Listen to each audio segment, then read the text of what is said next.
الحمدللہ آج 26 جولائی 2026 کے question and answer session number 245 کی اسٹوڈیو ریکارڈنگ ہونے جا رہی ہے۔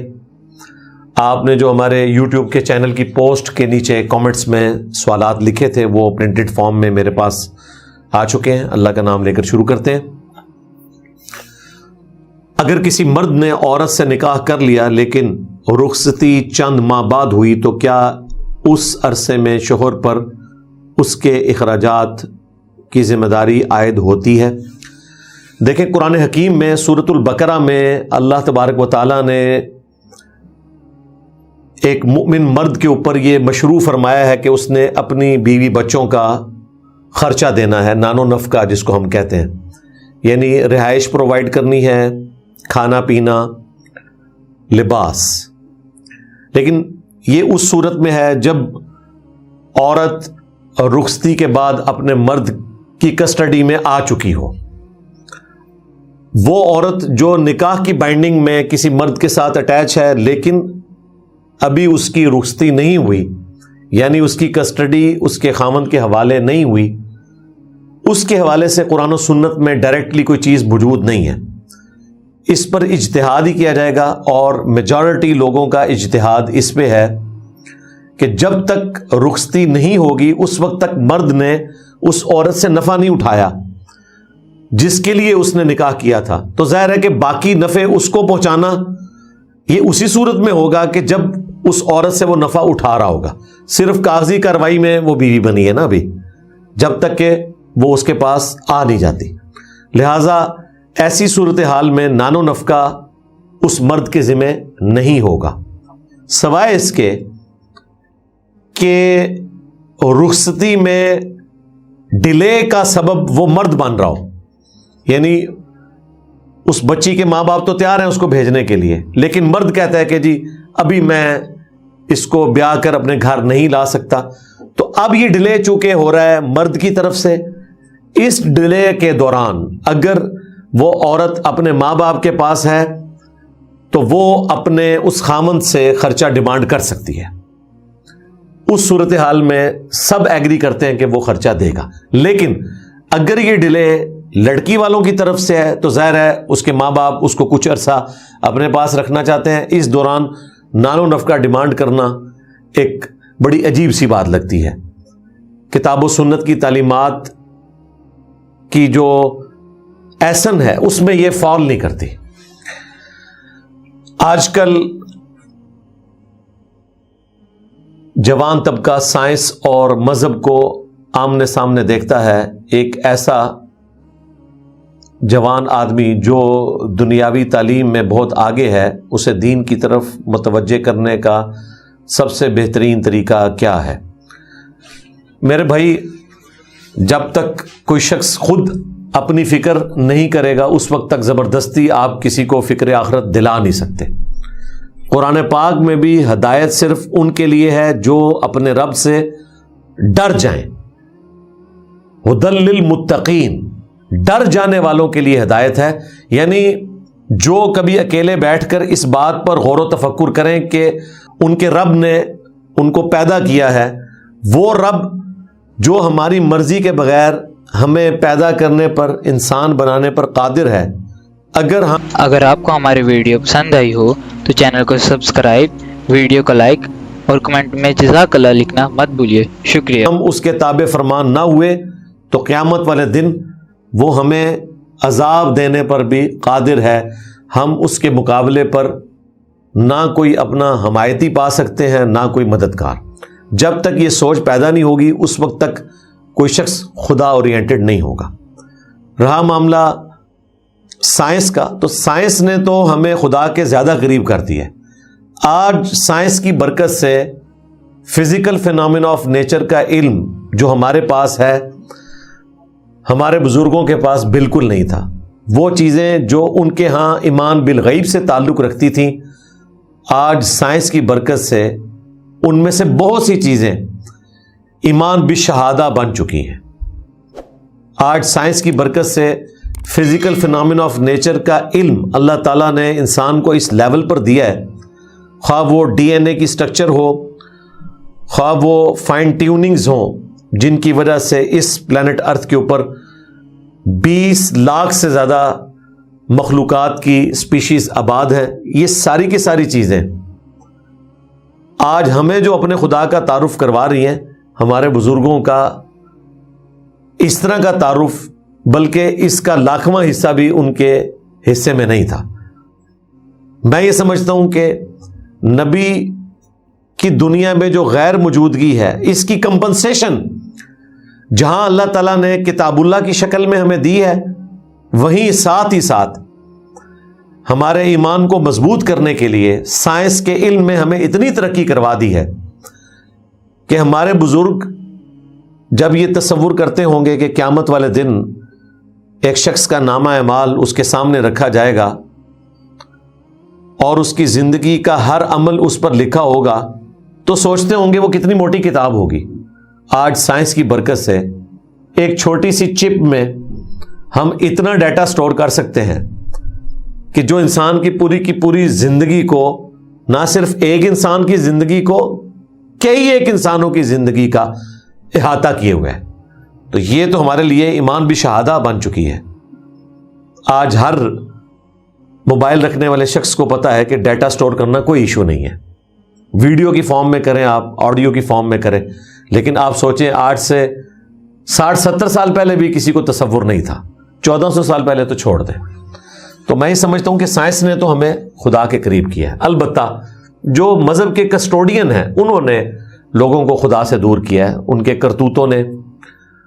پھر لوگ جب یہ دیکھتے ہیں کہ سائنسدانوں نے تو انسانیت کی فلاح کے لیے کام کیے اور انسانیت کو نفع پہنچایا، ان لوگوں کو بھی نفع پہنچایا کہ جنہوں نے سائنسدانوں کو، فلاسفرز کو کافر قرار دیا۔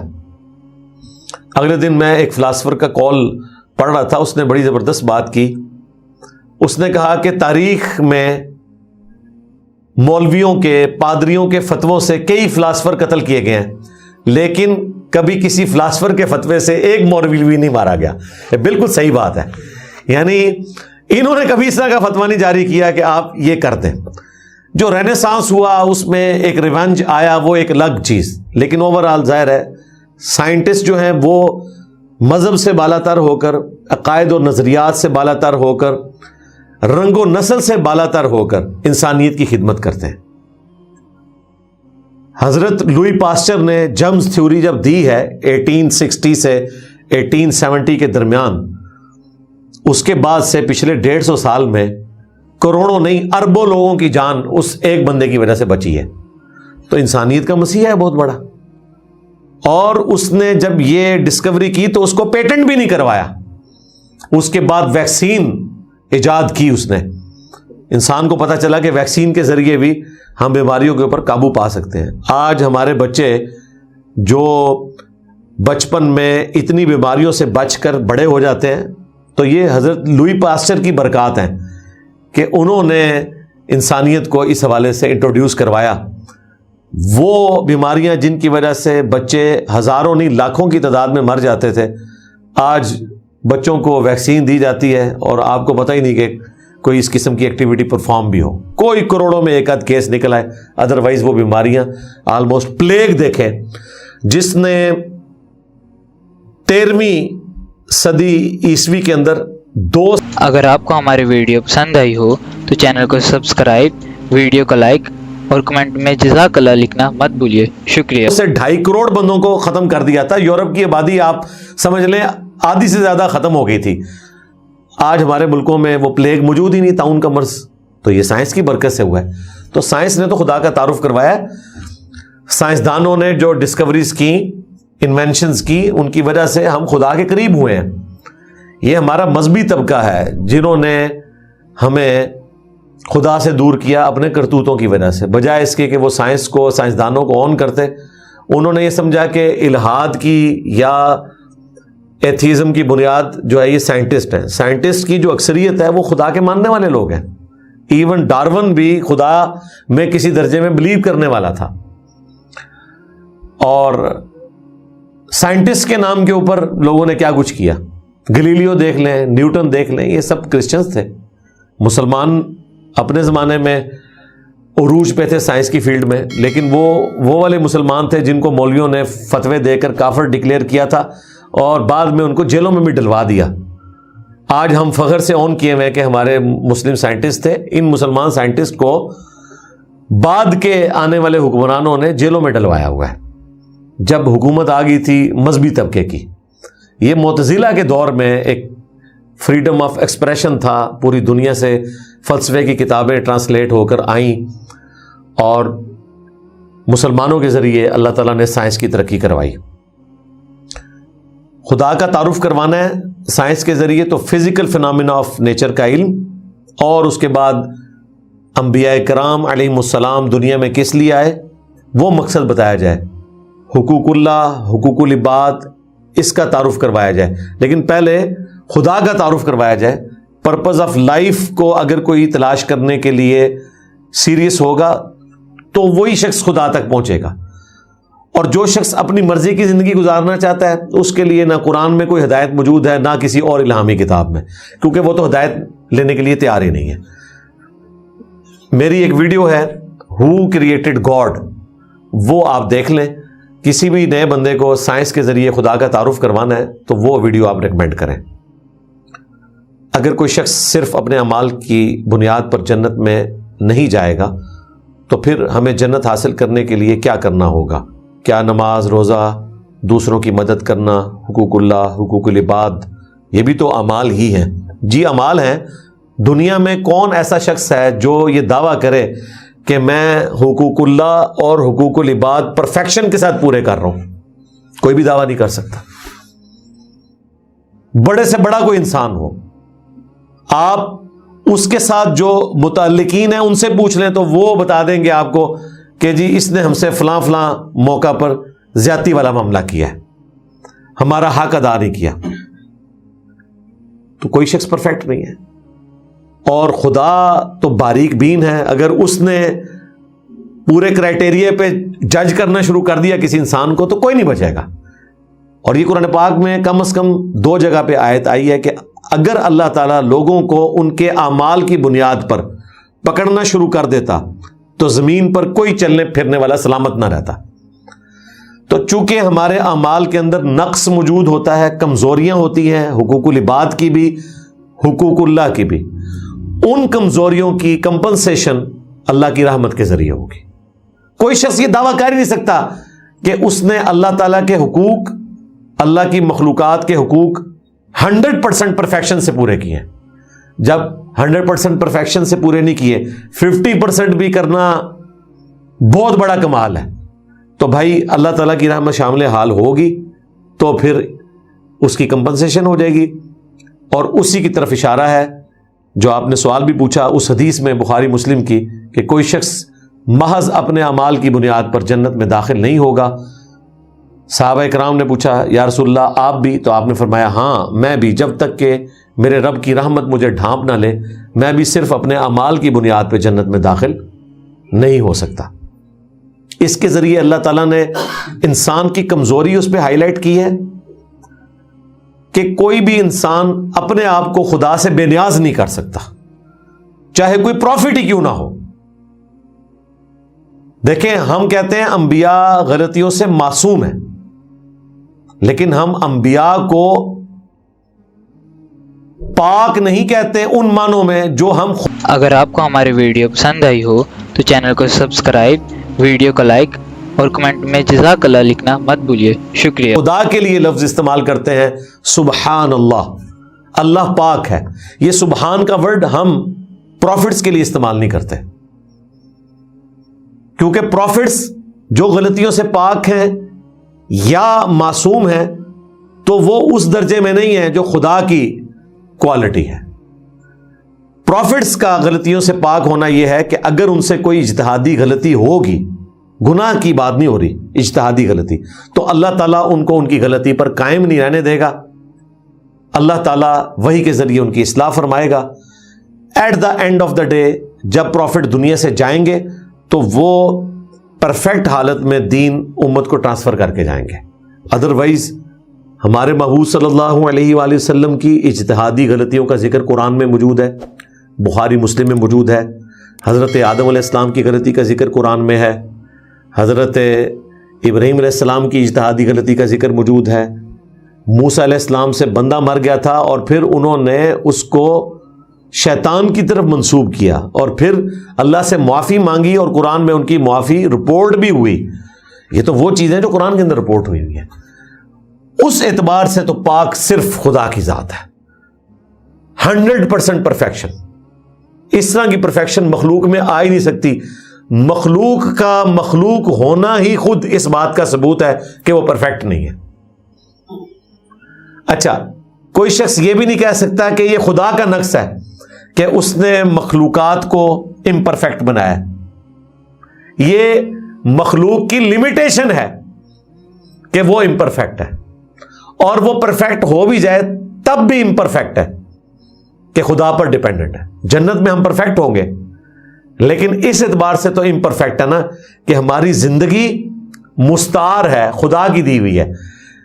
خدا ہی واحد ہستی ہے کہ جس کی زندگی اپنی ہے، کوالٹیز اپنی ہیں. باقی ہر ایک کی کوالٹی ادھار کی ہے، وہ چاہے تو واپس لے لے. اور جنت میں اگر وہ واپس نہیں لیتا تو یہ اسی کی مہربانی ہے. تو پرفیکشن صرف خدا کے ساتھ خاص ہے. دو لوگ نماز کی جماعت کیسے کروائیں گے؟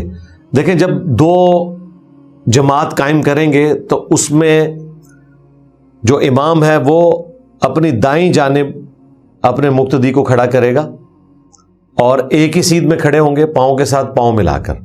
حنفیوں کے ہاں ایک سٹیپ پیچھے کھڑا کیا جاتا ہے، یہ ان کا اپنا اجتہاد ہے. اس طرح کی کوئی چیز قرآن و سنت میں رپورٹ نہیں ہوئی. قرآن و سنت میں یہی رپورٹ ہوا ہے کہ مقتدی امام کے دائیں جانب کھڑا ہوگا.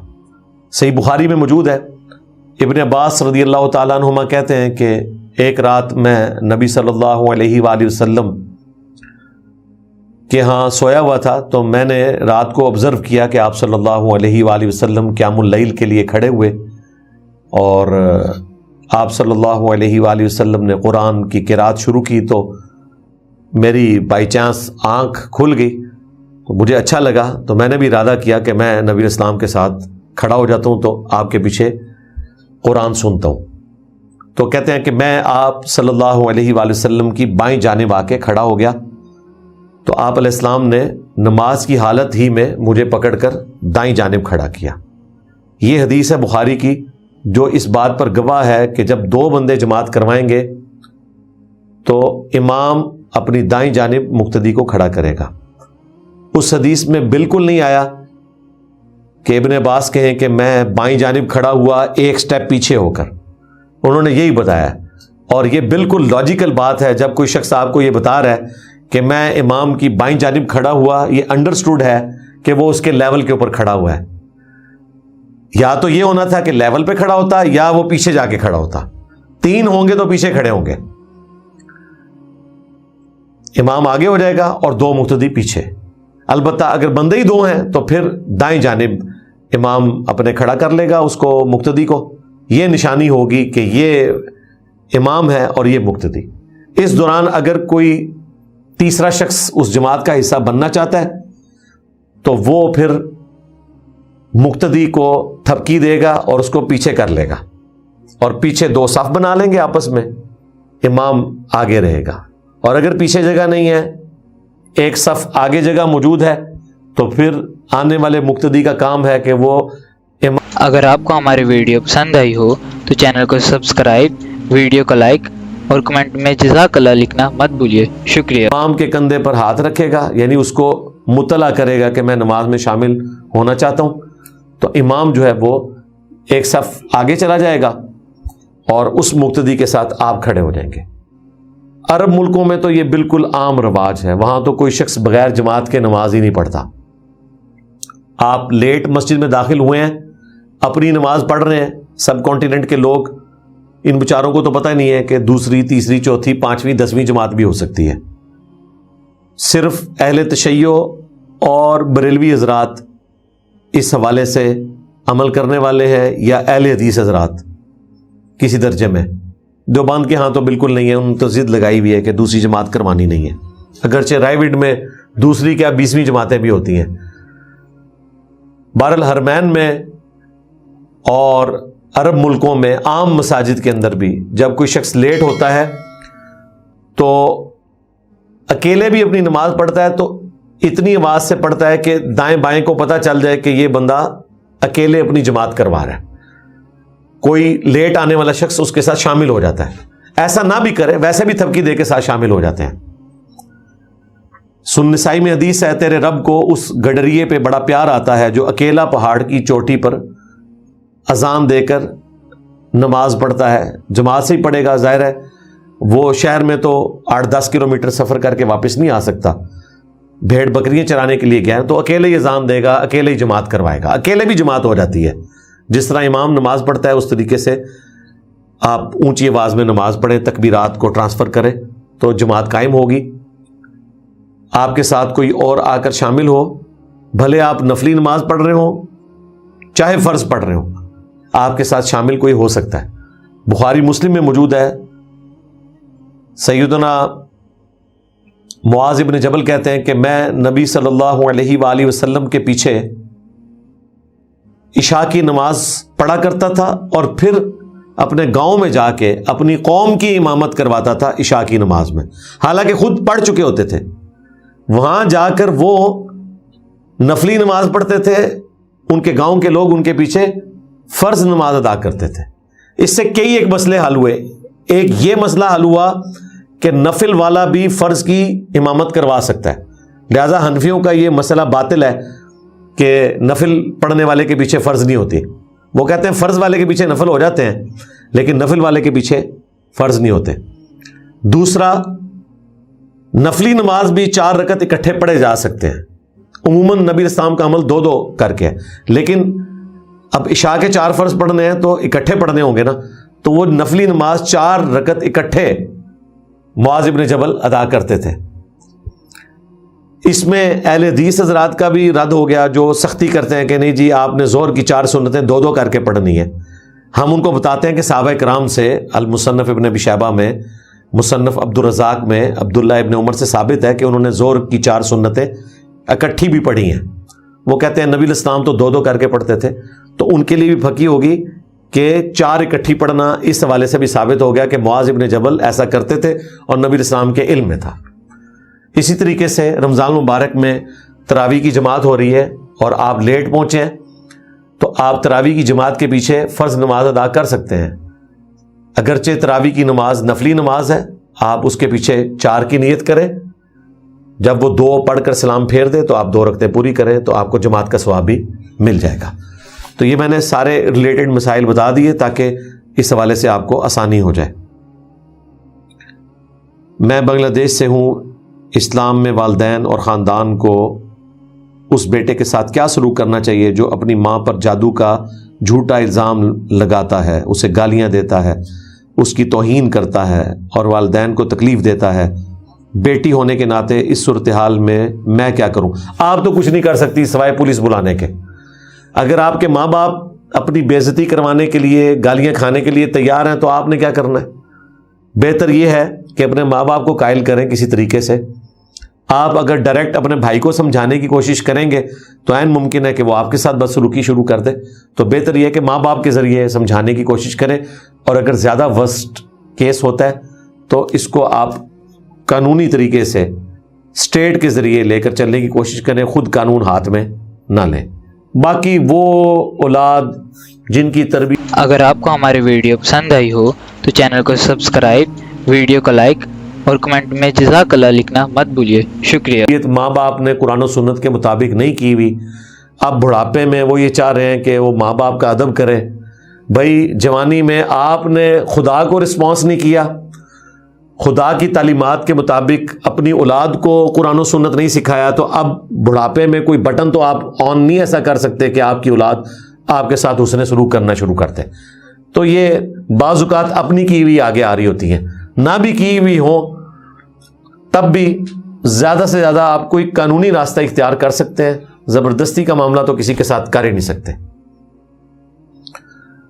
لوگ آج بھی لڑکی کو جہیز دیتے ہیں. میں نے اپنی امی سے پوچھا تو کہنے لگی تاکہ سسرال والے تانے نہ دیں. اس پر آپ کی کیا رائے ہے؟ میری بھی وہی رائے ہے جو آپ کی امی کی رائے ہے. دیکھیں یہ ٹیکنیکل ایشو معاشرے کے اعتبار سے ایک کمزوری سمجھے.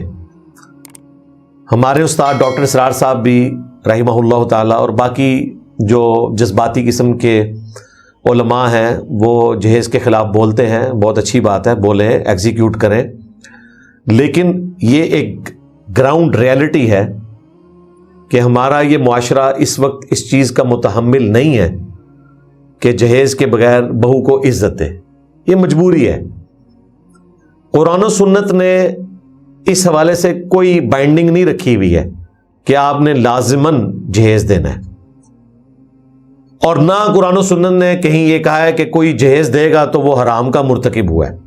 اور بھائی اگر ایک باپ اپنے بیٹے کو نیا موٹر بائک نکلوا کے دے سکتا ہے 5-6 لاکھ روپے کا، وہی باپ اپنی بیٹی کو شادی کے موقع پر 5-6 لاکھ کا فرنیچر کیوں نہیں گفٹ کر سکتا؟ یہ گفٹ لینے کے لیے صرف لفنڈر قسم کے لڑکے ہی ہیں، لڑکیوں کے لیے کوئی گفٹ نہیں ہے. ہاں، اس گفٹ کی بنیاد پہ لڑکیوں کو وراثت سے محروم کر دینا وہ جرم ہے، لیکن جو حق بچوں کا ہے بچیوں کا بھی ہے. اگر کوئی باپ اپنی مرضی سے اپنی بچی کو گفٹ دینا چاہتا ہے کہ اس نے نئی زندگی شروع کی ہے تو ضرور دیں. جہیز کی ڈیمانڈ کرنا لعنت ہے، جہیز دینا لعنت نہیں ہے، یہ ذہن میں رکھیے گا. کبھی کسی نے نہیں کہا کہ جی بچے کو نیا موٹر بائک نکلوا کے دینا لعنت ہے، یہ تو کوئی نہیں کہتا. بچی کو فرنیچر دینا شادی کے موقع پر یہ لعنت ہو جاتی ہے. اسی طریقے سے بچوں کی شادیاں کرواتے ہیں ماں باپ، خرچہ کرتے ہیں، بچیوں کی شادی پہ بھی خرچہ ہوتا ہے. ہاں، اب یہ اس مرد کی ذمہ داری ہے کہ وہ اپنے ماں باپ کو کسی طریقے سے قائل کرے کہ میں جہیز نہیں لوں گا، لیکن اس کا تانا میری بیوی کو نہ دیا جائے. اس طرح کے ماں باپ پلانٹ ارتھ پہ تو موجود نہیں ہیں، مریخ سے آپ کو امپورٹ کرنے پڑیں گے. اگر آپ کو مل جاتے ہیں تو ضرور کریں آپ. باقی پریکٹیکلی نہ تو جہیز دینا حرام ہے اور نہ اس کے خلاف اس حوالے سے کوئی مہم سٹارٹ کرنی چاہیے کہ کوئی شخص اللہ کا حکم توڑ رہا ہے. رائٹ ہے کوئی دیتا ہے، ہاں ڈیمانڈ کرنا یہ حرام ہے، یہ ظلم پر مبنی ہے. عورت ڈیمانڈ کرے گی مرد سے حق مہر، اس کے بغیر نکاح نہیں ہوگا، وہ اس کا رائٹ ہے. عورت ڈیمانڈ کرے گی مرد سے نان و نفقہ، یعنی رہائش، کھانا پینا، کپڑے. لیکن مرد عورت سے یا اس کے گھر والوں سے کچھ ڈیمانڈ نہیں کر سکتا. لیکن ساتھ ہی ساتھ اس معاشرے کے چند ایک ایسے تلخ پہلو ہیں، اس میں یہ سب کچھ کرنا پڑتا ہے. اسی طریقے سے شادی کے موقع پر جو سلامی دی جاتی ہے، نئے شادی شدہ جوڑے کو جو ولیمے پر آنے والے لوگ ہیں یا شادی پر آنے والے لوگ ہیں پیسے گفٹ دے دیتے ہیں، تو بالکل جائز ہے. کہتے ہیں نہیں قرآن و سنت میں اس کا ثبوت نہیں ہے. قرآن و سنت میں جہاں پر نکاح خاں اور رجسٹرار جس نے آپ کا نکاح رجسٹر کرنا ہوتا ہے، مولوی، اس کی 5-10 ہزار فیس لکھی ہوئی ہے نا جس حدیث میں، اس سے اگلی والی حدیث جو ہے نا وہ اس میں لکھا ہوا ہے کہ سلامی بھی دے سکتے ہیں آپ. لو سامو، یہ for the sake of argument میں بات کر رہا ہوں. تو یہ نارمز ہیں جو معاشرے کی چل رہی ہیں، اس پہ کوئی قدغن اس حوالے سے نہیں لگائی جا سکتی. باقی جو میں نے یہ پوائنٹ ہائی لائٹ کیا ہے اس پہ غور کریں کہ آپ کے پیسے لڑکے اڑاتے ہیں، لڑکیوں پہ لگاتے ہوئے آپ کو تکلیف ہو جاتی ہے، حالانکہ برابر ہونا چاہیے. بخاری مسلم میں حدیث ہے، ایک صحابی نبی علیہ السلام کی خدمت میں اپنے بیٹے کو لے کر آئے اور کہا کہ یہ بیٹا بڑا تابع فرمان ہے، آپ گواہ ہو جائیں، میں نے ایک غلام اس کو گفٹ کیا. آپ نے پوچھا تو اگر آپ کو ہماری ویڈیو پسند آئی ہو تو چینل کو سبسکرائب، ویڈیو کو لائک اور کمنٹ میں جزاک اللہ لکھنا مت بھولیے. شکریہ. نے اپنی ساری اولاد کو ایک ایک غلام گفٹ کر دیا. تو اس نے عرض کیا نہیں یا رسول اللہ. پھر آپ نے فرمایا کیا تو یہ نہیں چاہتا کہ تیری ساری اولاد تیرے ساتھ حسن سلوک کرے؟ اس نے کہا یا رسول اللہ چاہتا ہوں. ظاہر ہے ماں باپ اپنے حق تو چاہ رہے ہوتے ہیں، اولاد کے حقوق پورے کرنے کے لیے تیار نہیں ہوتے. تو آپ نے فرمایا کہ اگر تو یہ چاہتا ہے کہ تیری ساری اولاد تیرے ساتھ اچھا سلوک کرے تو تو بھی اچھا سلوک کرنا، سب بچوں کو یا بچیوں کو ایک ایک غلام گفٹ کر، اور اگر ایسا نہیں کر سکتا اس سے بھی واپس لے، اور اس گناہ کے کام پر مجھے گواہ نہ کر. کتنے سخت الفاظ ہیں. یعنی آپ نے فرمایا یہ گناہ کا کام جو کر رہا ہے اللہ کے نبی کو اس پر گواہ کر رہا ہے کہ جی میں یہ کام کر رہا ہوں، تو میں تو یہ کام نہیں ہونے دوں گا.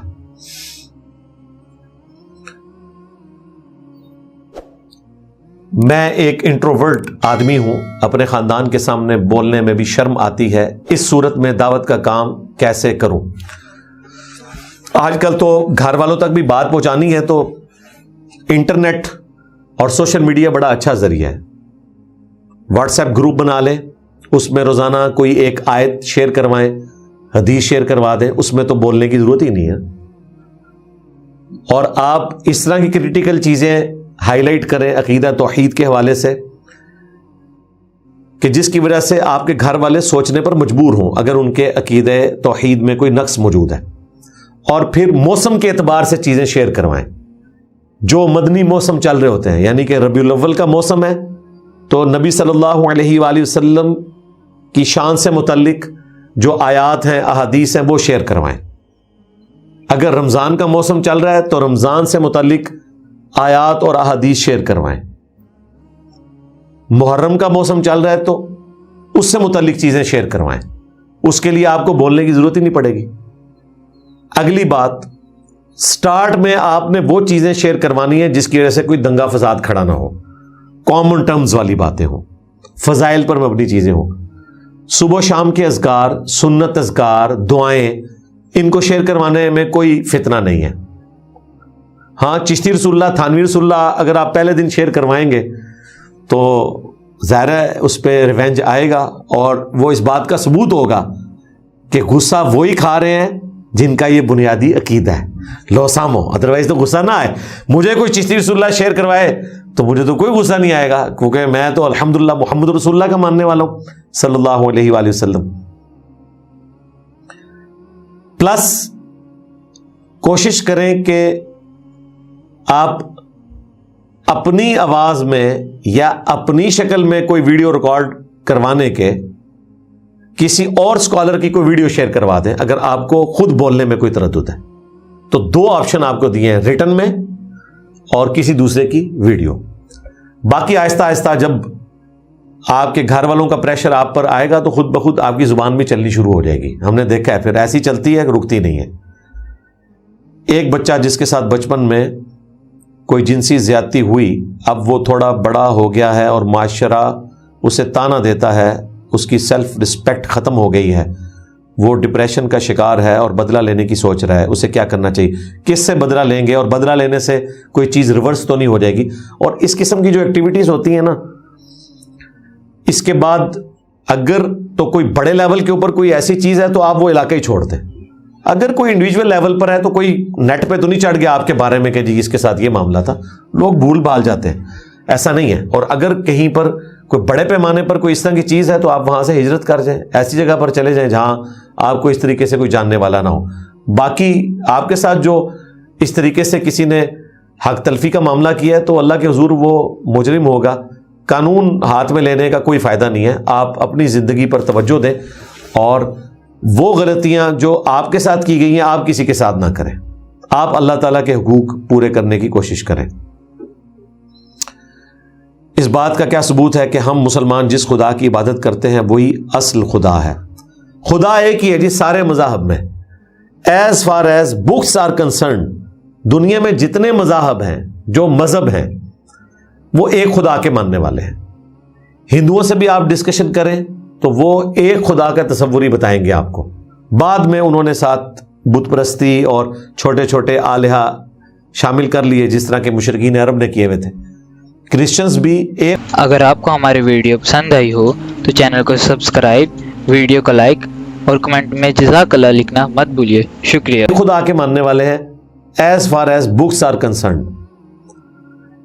ان سے بھی اگر آپ پوچھیں نا Jehovah creator of the universe کون ہے تو وہ کہیں گے یہووا، جیزس کرائسٹ نہیں کہیں گے۔ انہیں بھی پتا ہے کہ جیزس کرائسٹ نے کائنات نہیں بنائی ہوئی ہے، اور یہ بات کرتے ہوئے وہ کانپیں گے خود۔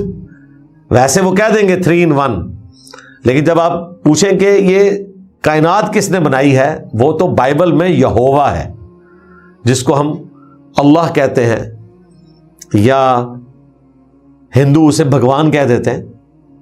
رہے یہودی تو وہ تو آج کی ڈیٹ میں جو یہودی ہیں وہ ایک خدا میں فرملی بلیو رکھنے والے لوگ ہیں۔ کسی زمانے میں کوئی شرک تھا، اب نہیں ہے۔ تو ایک ہی خدا ہے جس کی عبادت کی جا رہی ہے سارے مذاہب کے اندر، اس خدا کی جو اپنے ماننے والوں سے ڈیمانڈ ہے وہ کتابوں میں موجود ہے. ٹرو فارم میں اگر کوئی اس کو ایگزیکیوٹ کر رہا ہے, کسٹوڈین بنا ہوا ہے اس خدا کا پلانٹ ارتھ پہ, تو وہ مسلمان ہے, یا مسلمانوں کے بعد کسی درجے میں ہے تو وہ یہودی ہے. باقیوں نے تو کسی نہ کسی درجے میں اس میں شرک کی ملاوٹ کر دی ہے. یہودیوں سے ہمارا توحید کے حوالے سے اختلاف نہیں, رسالت پہ ہوتا ہے کہ انہوں نے جیزس کرائسٹ کا انکار کیا اور اس کے بعد محمد رسول اللہ کا بھی انکار کیا. انہوں نے پیغمبروں کا انکار کر کے لعنت کمائی ہے.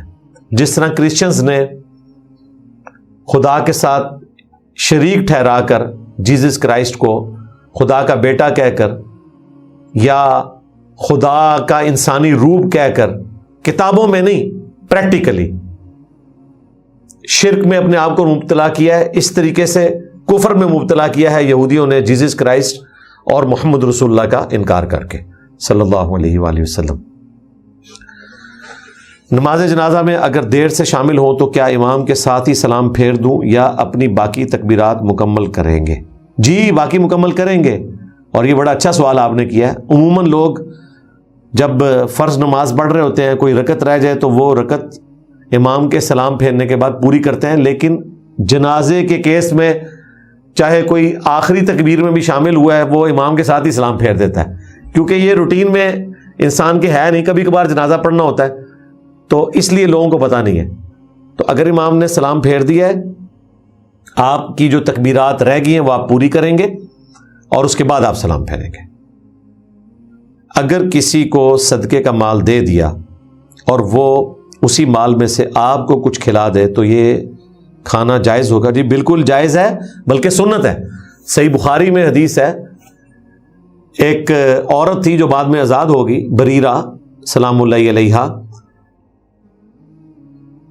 وہ غریب عورت تھی.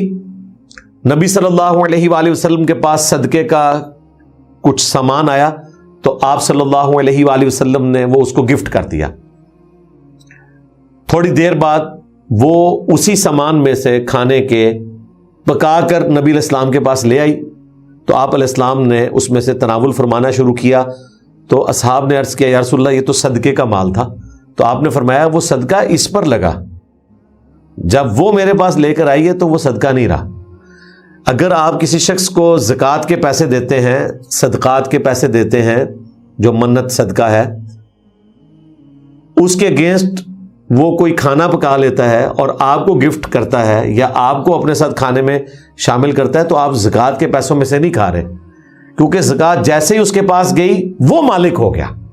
اب وہ آپ کو کھلائے گا تو آپ زکوٰۃ نہیں کھا رہے, صدقے کا مال نہیں کھا رہے, صدقہ اس پر لگ چکا. یہ ہے وہ صحیح شرعی ہیلا جو شریعت میں رپورٹ ہوا ہے, اور اس کو ہیلا بھی میں سمجھانے کی خاطر کہہ رہا ہوں, ادروائز یہ ہیلا نہیں ہے, یہ تو ریالٹی ہے کہ غریب آدمی پہ زکوٰۃ لگ گئی. اب غریب جس کو کھلائے گا یہ تو نہیں کہ وہ اپنے مال سے کھلا رہا ہے تو اس پہ بھی زکوٰۃ ہوگی. لاجیکلی بھی یہ بات غلط ہے, اور اس کو سپورٹنگ بخاری کی حدیث بھی موجود ہے. کیا قرآن نے طلاق کے لیے گواہ ہونے کی شرط رکھی ہے؟ جی بالکل, سورہ طلاق میں آیا کہ رجوع کرتے وقت بھی گواہ آپ نے کرنا ہے اور طلاق کے وقت بھی گواہ کرنا ہے, اور یہ افضل عمل ہے, جان بوجھ کر اس کو چھوڑنا نہیں چاہیے. سنن نبی داؤد میں حدیث ہے, عمران بن حسین صحابی تھے, ان کے پاس ایک شخص آیا, اس نے کہا حضرت میں نے اپنی بیوی کو طلاق دی اور اس پر میں نے گواہ نہیں کیا, اس کے بعد میں نے رجوع کیا اور گواہ نہیں کیا, جبکہ قرآن پاک میں تو اللہ تعالیٰ نے. اگر آپ کو ہماری ویڈیو پسند آئی ہو تو چینل کو سبسکرائب, ویڈیو کو لائک اور کمنٹ میں جزاک اللہ لکھنا مت بھولیے. شکریہ. فرمایا تو آپ نے فرمایا کہ تم نے جو طلاق دی وہ سنت کے مطابق نہیں دی, اور رجوع جو کیا وہ بھی سنت طریقے پر نہیں کیا, اور آئندہ ایسے نہ کرنا. انہوں نے یہ نہیں فرمایا کہ تمہارا رجوع یا طلاق واقع نہیں ہوئی. اس حدیث کے تحت یہ چیز ثابت ہوئی کہ اگر کوئی ایسا کر لیتا ہے تو ایگزیکیوٹ ہو جائے گا, لیکن یہ خلاف سنت ہے, نافرمانی ہے, گناہ کا کام ہے. گواہ کرنا ضروری ہے اور اس میں حکمت ہے, ظاہر ہے بعد میں لوگ مکر بھی جاتے ہیں بعض اوقات. اور عموماً رجوع کے معاملے میں تو گواہ ہوتا ہے, بلکہ پوری پنچایت بیٹھتی ہے. اس طرح تو نہیں کوئی اپنی بچی آپ کو واپس کرے گا. آپ نے طلاق دے کر بچی اگر رخصت کی ہوئی ہے کسی کی تو بڑے پاپڑ بیلنے پڑتے ہیں، مولویوں کے فتوے لانے پڑتے ہیں، پھر اتنے لوگ بیٹھتے ہیں تو گواہ ہو جاتے ہیں، گواہوں کے ساتھ ہی یہ سارا رجوع ثابت ہوتا ہے، آٹومیٹکلی ایسا ہو رہا ہوتا ہے، لیکن اس کا اہتمام بھی کرنا چاہیے۔ ایوولوشن یعنی ارتقاء کے نظریے کے بارے میں آپ کی کیا رائے ہے، اور اسلام اس بارے میں کیا رہنمائی فراہم کرتا ہے؟ اسلام کو ایوولوشن سے کوئی چڑ نہیں ہے، اصل میں اس کے پیچھے جو تھیم داخل کر دی ہے نا ان لوگوں نے جو ڈینائل آف گاڈ کرنے کے بہانے ڈھونڈتے ہیں ان سے ہمیں اختلاف ہے۔ اگر آپ ایوولوشن کو اس اعتبار سے لیں کہ اس کے پیچھے خدا ہے تو بالکل درست ہے، اللہ تعالیٰ نے انسان کو بھی ترقی کروائی ہے، ذہنی سطح ہماری بلند ہوئی ہے۔ آج سے 150-200 سال پہلے کے انسان کا جو انٹلیکچوئل لیول تھا اور آج کے انسان کا انفارمیشن کے پوائنٹ آف ویو سے بہت فرق ہے، ورنہ ہمارے بزرگان دین بھی ہواؤں میں اڑ لیتے، صرف مزاروں پہ بیٹھ کے سوٹے لگا کے نہ اڑ رہے ہوتے، پریکٹیکلی کوئی جہاز بنا لیتے۔ یہ تو رائٹ برادران ہی تھے نا جنہوں نے 1903 میں پہلی دفعہ جو ہے وہ جہاز بنایا، اور آج دیکھیں ایویشن کی ہسٹری کو مشکل سے 125 سال بھی نہیں گزرے اور کہاں پہ بات پہنچ چکی ہے۔ تو انہوں نے تجربہ کیا، کسی یونیورسٹی کے پڑھے ہوئے نہیں تھے، شوق تھا، اور اللہ تعالیٰ نے ان کے ذریعے انسانیت کو یہ ترقی کروا دی۔ تو اس طرح کی ایوولوشن تو انسان کے ساتھ بھی ہو رہی ہے پریکٹیکلی۔ رہا یہ کہنا کہ انسان جو ہے وہ بندروں کی اولاد ہے، تو یہ نہ ایوولوشن کے ذریعے رزلٹ نکلتا ہے، نہ نکالنے کی کوشش کرنی چاہیے، اس کے ہم خلاف ہیں۔ ایک پیرلل میں اللہ تعالیٰ نے اسپیشی پیدا کی، لیکن اس میں ارتقاء کا معاملہ ہوا ہے، کھنکھناتی ہوئی مٹی سے اللہ تعالیٰ نے پیدا کیا، کئی ایک سٹیجز سے اس کو گزارا انسان کو، اور پھر الٹیمیٹلی ایک جوڑا اللہ نے منتخب کر لیا حضرت آدم علیہ السلام اور سیدہ حوا کی شکل میں، اور ان کے ذریعے اس وقت جو انسانیت ہے وہ دنیا میں پھیلی ہوئی ہے۔ سیدنا آدم اور سیدہ حوا سے پہلے کون سے انسان دنیا میں آباد تھے، ان کی کون سی اسپیشی آباد تھی، قرآن و سنت اس حوالے سے بالکل خاموش ہیں۔ لیکن ہمیں جو فاسلز ملتے ہیں ان کے ڈیٹے کی بنیاد کے اوپر یہ چیز پتہ ہے کہ انسانیت لاکھوں سال سے آباد ہے یہاں پر، لیکن نون ہسٹری ہمارے پاس 5000 سال کی ہے، اور زیادہ سے زیادہ جو الہامی کتابوں کے ذریعے کیلکولیشن کر کے ملتی ہے، خصوصاً جوز کی جو کتابیں ہیں وہ 10,000 سال کی ہسٹری بنتی ہے۔ تو ایوولوشن سے ہمیں مسئلہ نہیں ہے، آپ ہر چیز کے پیچھے اگر خدا کو رکھتے ہیں تو پھر بالکل درست ہے۔ اللہ تعالیٰ نے ہی انسان کو ترقی کروائی ہے، اور باقی جو اللہ تبارک و تعالیٰ نے مخلوقات کا معاملہ فرمایا ہے، اللہ تعالیٰ نے اپنی قدرت کا اظہار کیا ہے، تو پھر ہمیں اس طرح کی ایوولوشن سے کوئی اعتراض نہیں ہے۔ میرا 30 سال کا بڑا بھائی گھر میں فارغ بیٹھا ہے، اس کا خیال ہے کہ اللہ نے چاہا تو کام مل جائے گا ورنہ نہیں ملے گا، براہ کرم ایسے مردوں کی ذہن سازی کریں۔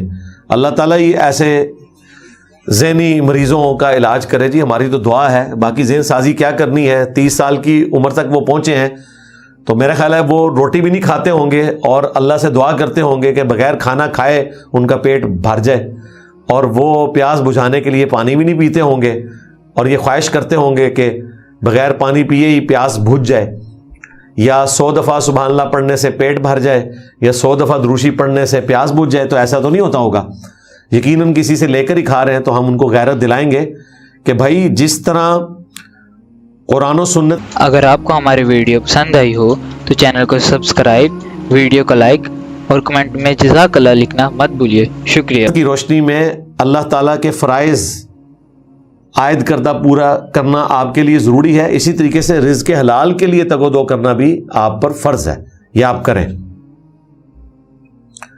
اگر گھر کی تعمیر کے لیے پیسے جمع کیے ہوں اور تعمیر شروع کرنے سے پہلے زکوٰۃ کا مہینہ آ جائے تو کیا ان پیسوں پر زکوٰۃ دینی ہوگی؟ جب تک اس کی شکل نہیں بدلتی، یعنی مکان کی شکل میں وہ پیسہ نہیں آ جاتا یا پلاٹ کی شکل میں، اگر رقم کی شکل میں آپ کے پاس موجود ہے تو آپ نے اس کے اوپر زکوٰۃ دینی ہے، بھلے آپ نے وہ مکان بنانے کے لیے رکھا ہے یا کسی اور بیسک نیڈ کے لیے۔ اور زکوٰۃ کتنی ہے؟ 40واں حصہ ہے بھائی، اس میں سے نکال دیں گے۔ 1 کروڑ روپیہ کسی کے پاس پڑا ہے، اس میں سے 2.5 لاکھ نکال بھی دے گا، کوئی موت نہیں آ جائے گی اس کو، اللہ تعالیٰ برکت ہی ڈالنے والا ہے۔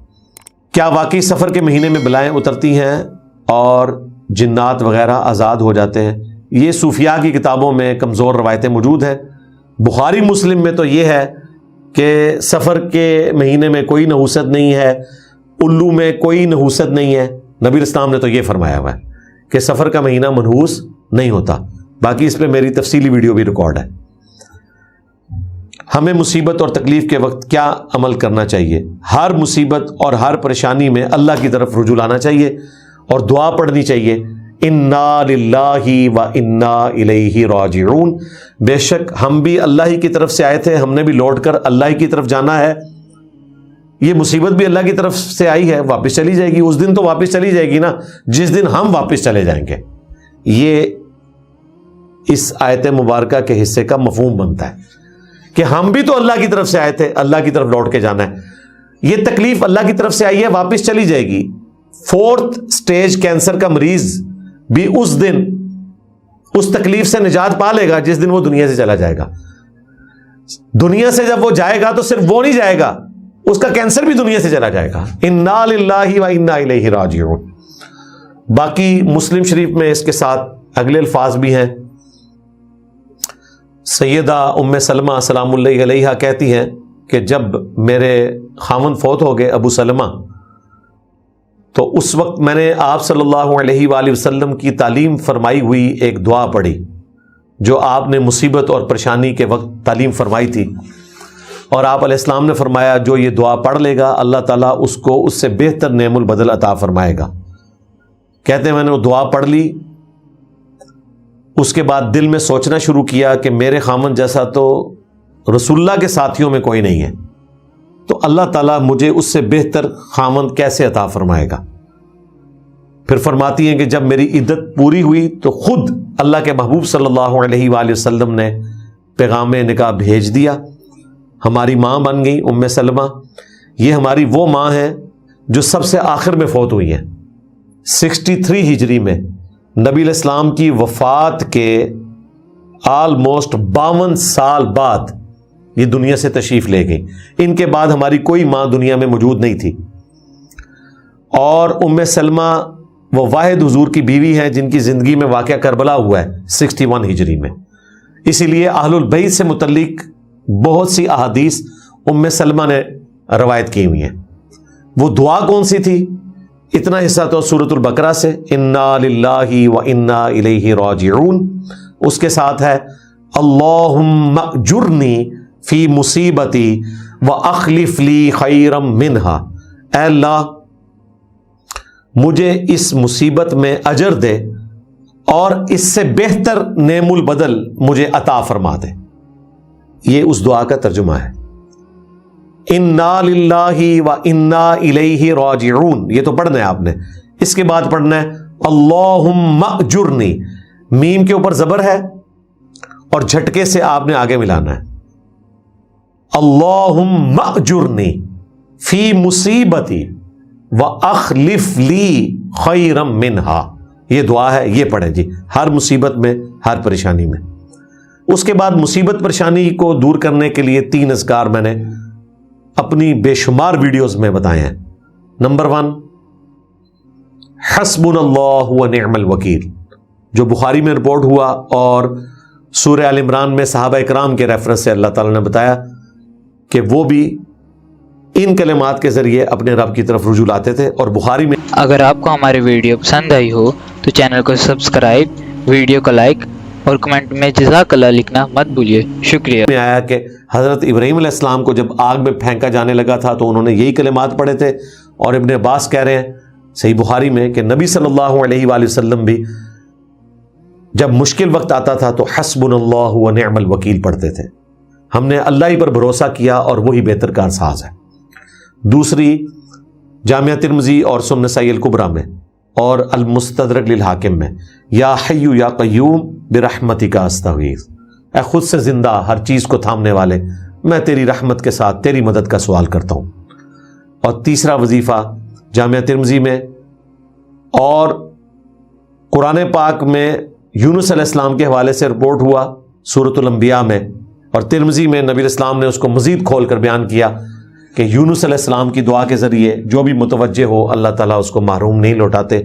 لا الہ الا انت سبحانک انی کنت من الظالمین، تیرے سوا کوئی معبود نہیں، تو تو پاک ہے اور ظاہر ہے میں غلطیاں کرنے والا ہوں.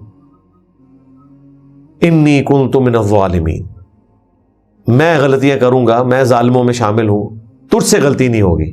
یہ عاجزی کا اظہار ہے کہ اے اللہ غلطی سے پاک تو صرف تو ہے، میری تو انسٹنکٹ میں ہے کہ میں امپرفیکٹ ہوں، غلطی کروں گا. قرآن میں آیا کذالک ننجی المؤمنین، اہل ایمان کو بھی ہم نجات دیں گے جو یونس علیہ السلام کی دعا کے ذریعے متوجہ ہوگا. تو یہ ہیں دعائیں. جب میں کتاب و سنت کے منہج پر آیا تو میرا ایمان ایسا تھا کہ یہ دنیا فانی ہے، بس ابھی ختم ہو جائے گی، مجھے اس دنیا سے کوئی لینا دینا نہیں تھا. لیکن اب دنیا کی رغبت ہو چکی ہے. ایسا کیوں ہے؟ یہ نیچرل ہے، ایسے ہوگا. صحابہ اکرام بھی کہتے ہیں کہ سٹارٹ میں ہمارے ایمان کا جو لیول تھا وہ کیا بات تھی، قرآن سنتے تھے آنسو نہیں رکتے تھے. پھر آہستہ آہستہ آہستہ ظاہر انسان ہر وقت کی کیفیت نہ تو اللہ کو مطلوب ہے اور نہ انسان کو ایسا بنایا گیا کہ ہر وقت وہ اس کیفیت میں رہے، ورنہ دنیا کے کام تو کر بیٹھا. ایسا تو نہیں ہوگا. وہ مشہور حدیث صحیح مسلم کی، حنظلہ منافق ہو گیا، چیخیں مارتے ہوئے حضرت حنظلہ آ رہے ہیں اور راستے میں حضرت ابو بکر ملے ہیں. انہوں نے کہا کیا ہوا؟ تو کہنے لگے کہ جب رسول اللہ کے پاس بیٹھے ہوتے ہیں تو لگتا ہے کہ یہ پل صراط ہے، یہ میزان عمل ہے، جنت اور جہنم کا فیصلہ ہونے والا ہے. دل کی کیفیت ہی کچھ اور ہوتی ہے. جب بیوی بچوں میں آ کے بیٹھتے ہیں مصروفیات میں وہ چیز نہیں رہتی ہے. تو سیدنا ابو بکر نے بھی رونا شروع کر دیا. انہوں نے کہا میرے ساتھ بھی یہی ہوتا ہے. دونوں حضور کے پاس آئے. آپ نے فرمایا ایسا ہوگا بھی نہیں، اگر ایسا ہو تو فرشتے تم سے مصافحہ کریں، لیکن ایسا نہیں ہوگا. کبھی یہ حالت ہوگی، کبھی وہ حالت ہوگی. یعنی انسان کو ایسا بنایا نہیں گیا، ادروائز تو دنیا کا نظام چلے گا ہی نہیں نا. بہرحال کوشش کرنی ہے کہ آپ فرائض پر پابندی اختیار کریں اور کبیرہ گناہوں سے بچیں. اس کے بعد ستہ خیر ہیں جی، فرائض پر پابندی اور کبیرہ گناہوں سے بچنا.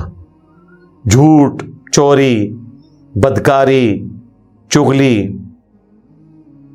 قتل نہ حق، جادو، ماں باپ کی نافرمانی، بیوی بچوں کے ساتھ بد اخلاقی، یہ وہ بڑے بڑے گناہ ہیں جن سے آپ نے بچنا ہے اور فرائض پورے کرنے ہیں، نماز، روزہ، حج، زکوٰۃ. تو انشاءاللہ تعالی ستہ خیر ہے. کیا امام ابو حنیفہ رحمۃ اللہ علیہ کی ملاقات انس بن مالک سے ثابت ہے اور کیا وہ تابعین میں سے ہیں؟ انس بن مالک سے کوئی ان کی ملاقات ثابت نہیں ہے، کسی صحابی سے کوئی ملاقات ثابت نہیں ہے. سب سے پہلے تو میں حنفیوں کو ان کے سب سے بڑے بابا جی کا حوالہ دوں گا، علی بن عثمان حجویری، جنہوں نے کشف المعجوب لکھی ہے. انہوں نے امام ابو حنیفہ رحمۃ اللہ علیہ کے حوالے سے ان کی شان بیان کرتے ہوئے انتہائی غلو کیا ہے. اپنا امام ڈکلیئر کیا ان کو، بلکہ انہوں نے اپنا خواب بیان کیا ہے کہ میں نے حرم مکہ میں دیکھا کہ نبی علیہ السلام بیٹھے ہوئے ہیں اور گود میں انہوں نے ایک شخص کو اٹھایا ہوا ہے اور اس سے پیار کر رہے ہیں. اور میں نے پوچھا یا رسول اللہ یہ کون ہے؟ تو آپ علیہ السلام نے فرمایا کہ یہ تمہارا امام ابو حنیفہ ہے. ہاں، یہ خواب حضرت علی حجویری نے کشف المعجوب میں لکھا ہے. اور نہ صرف انہوں نے لکھا، تذکرۃ الاولیاء میں فرید الدین عطار نے کشف المعجوب سے ہی نقل کر کے لکھا ہے امام حنیفہ کے چیپٹر میں کہ علی بن عثمان کہتے ہیں. اگر آپ کو ہماری ویڈیو پسند آئی ہو تو چینل کو سبسکرائب، ویڈیو کو لائک اور کمنٹ میں جزاک اللہ لکھنا مت بھولیے. شکریہ. تواڈے داتا صاحب دے ذکر انہوں نے کیتے علی بن عثمان، کیونکہ علی بن عثمان فوت ہوئے ہیں 465 ہجری میں اور فرید الدین عطار فوت ہوئے ہیں 627 ہجری میں منگولوں کے ہاتھوں قتل ہوئے ہیں. فوت نہیں ہوئے، قتل کیے گئے ہیں. تو یہ شان وہ بیان کر رہے ہیں. پھر وہ گستاخانہ خواب کہ نبی اسلام کی قبر سے ہڈیاں جمع کر رہے ہیں، یہ علی حجویری نے بھی لکھا ہے امام ابو حنیفہ کے چیپٹر میں، اور فرید الدین عطار نے بھی لکھا ہے. اتنی شانیں بیان کر رہے ہیں. اس کے باوجود علی حجویری صاحب نے امام ابو حنیفہ کو تابعین کے چیپٹر میں نہیں لکھا، تبع تابعین کے چیپٹر میں لکھا ہے. لو سامو، ہاں لہذا تسی جانو تے تواڈے داتا صاحب جانن. ہاں ہمیں اس کے بعد کسی دلیل کی ضرورت نہیں. آپ کے لیے یہ دلیل بہت بڑی ہے. ہاں صحیح سند سے تاریخ بغداد میں امام حنیفہ کا قول ہے کہ میں نے عطا بن ابی رباح سے افضل شخص پلانٹ ارتھ پہ نہیں دیکھا. اور عطا بن ابی رباح تابعی تھے, عبداللہ ابن زبیر کے شاگرد تھے. اگر ان سے افضل شخص کوئی صحابی دیکھا ہوتا, کوئی ادنا سے ادنا صحابی بھی, عطا بن ابی رباح سے تو افضل ہی تھے نا, تو امام حنیفہ مینشن کرتے کہ میں نے ان کو دیکھا ہے. لہذا ہمارے نزدیک وہ تابعی نہیں ہے, تبع تابعین میں آتے ہیں, چونکہ انہوں نے کسی صحابی سے نہ ملاقات کی. زمانہ پایا ہونا یہ ایک الگ چیز ہے. زمانہ تو پایا ہے. اگر وہ 80 ہجری میں پیدا ہوئے ہیں تو انس ابن مالک تو 93 ہجری میں فوت ہوئے ہیں. چانسز تو ہیں, لیکن اس سے بڑی چیز ہوگی بھی ہے. نبی علیہ السلام کا زمانہ کئی لوگوں نے پایا, وہ صحابی نہیں بن سکے اور بڑے اعلیٰ درجے کے مسلمان ہیں. صحیح مسلم میں 4 حدیثیں ہیں ویسے کرنی کے بارے میں. نبی علیہ السلام کا زمانہ پایا لیکن اپنی ماں کی خدمت کی وجہ سے حاضر نہیں ہو سکے, اور الٹیمیٹلی جنگ صفین میں حضرت علی کے ہاتھ پر بیعت کی اور اسی جنگ میں وہ شہید ہوئے. المستدرک حاکم میں آتا ہے. لیکن ہم ان کو تابعی کہتے ہیں, صحابی نہیں کہتے. مالک اشتر جو حضرت علی کے آرمی چیف تھے, نبی علیہ السلام کا زمانہ پایا ہوا ہے انہوں نے, لیکن آپ علیہ السلام سے ملاقات نہیں ہو سکی. زمانہ ایک ہونا اس بات کا ثبوت نہیں ہے کہ کوئی شخص کسی صحابی سے ملنے میں کامیاب بھی ہو گیا یا کوئی شخص نبی علیہ السلام کو ملنے میں کامیاب ہو گیا, جب تک کہ ملاقات ثابت نہ ہو. سورۃ الکہف جمعے کے دن کس وقت سے کس وقت تک پڑھ سکتے ہیں؟ چونکہ جمعے کے دن کا ذکر ہے تو بہتر تو یہی ہے کہ آپ فجر کا وقت داخل ہونے کے بعد سے لے کر غروب آفتاب سے پہلے پہلے پڑھ لیں. المستدرک للحاکم میں صحیح سند سے حدیث ہے کہ جو جمعے کے دن سورۃ الکہف پڑھے گا تو اللہ تعالیٰ ایک ہفتے کے لیے, اگلے جمعے تک کے لیے اس کے لیے ایک نور مقرر فرما دیں گے. اور کبھی اس کا ترجمہ بھی کھول کے پڑھ لیجئے گا. دنیا پرستی کی مذمت جس لیول پہ سورۃ الکہف میں آئی ہے اس کا مرکزی مضمون ہی ہے. سورۃ الکہف میں ان کو حضرت خضر اور موسیٰ کا قصہ ہی صرف ملا ہوا ہے, جو ایک چھوٹا سا قصہ ہے, اور اس واقعے میں بھی مسئلہ تقدیر بتایا گیا ہے. کسی بزرگ کی شان نہیں بتائے گی کہ کوئی بزرگ جو ہے وہ اٹھ کے کسی مرید کے بچے کو قتل کر دے.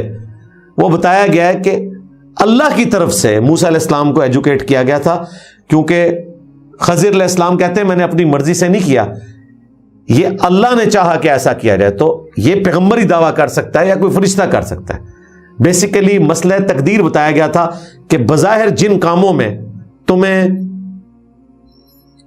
عیب نظر آ رہا ہوتا ہے اس کے پیچھے خیر چھپا ہوتا ہے. بظاہر اس میں شر تھا کہ غریب لوگوں کی کشتی توڑ دی, لیکن اس کے پیچھے خیر یہ تھا کہ اگر وہ کشتی کا ایک پھٹا نہ نکالتے تو بادشاہ کشتی پر قبضہ کر لیتا, تو پوری کشتی چلی جائے اس کے بجائے اگر ایک پھٹا ٹوٹ گیا تو وہ ریپیئر کر لیں گے. اسی طریقے سے اگر کسی کی اولاد اللہ نے لے لی ہے, بظاہر شر ہے لیکن خیر یہ چھپا ہے کہ اس نے نافرمان ہونا تھا, اللہ نے اس سے بہتر اولاد اس کو دے دی, صبر کر لے. تو یہ مسئلہ تقدیر سمجھایا گیا تھا. اس میں سے انہوں نے اپنے بابے ثابت کرنے شروع کر دیے.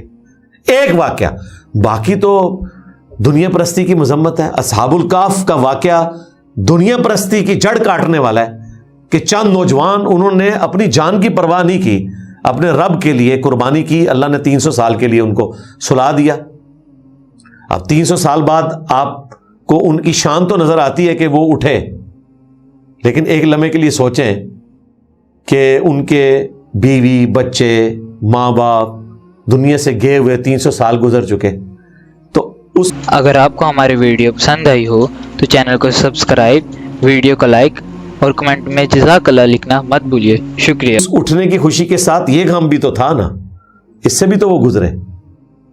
ان کو پھر اس زندگی میں کوئی اٹریکشن باقی نہیں رہی تھی, اس لیے دوبارہ جا کے لیٹے اور فوت ہو گئے. اسی طریقے سے ایک غریب آدمی اور ایک امیر آدمی کا مکالمہ اس میں ذکر ہوا ہے. میں نے اپنی قرآن کلاسز میں اس کو تفصیل سے بیان کیا ہے.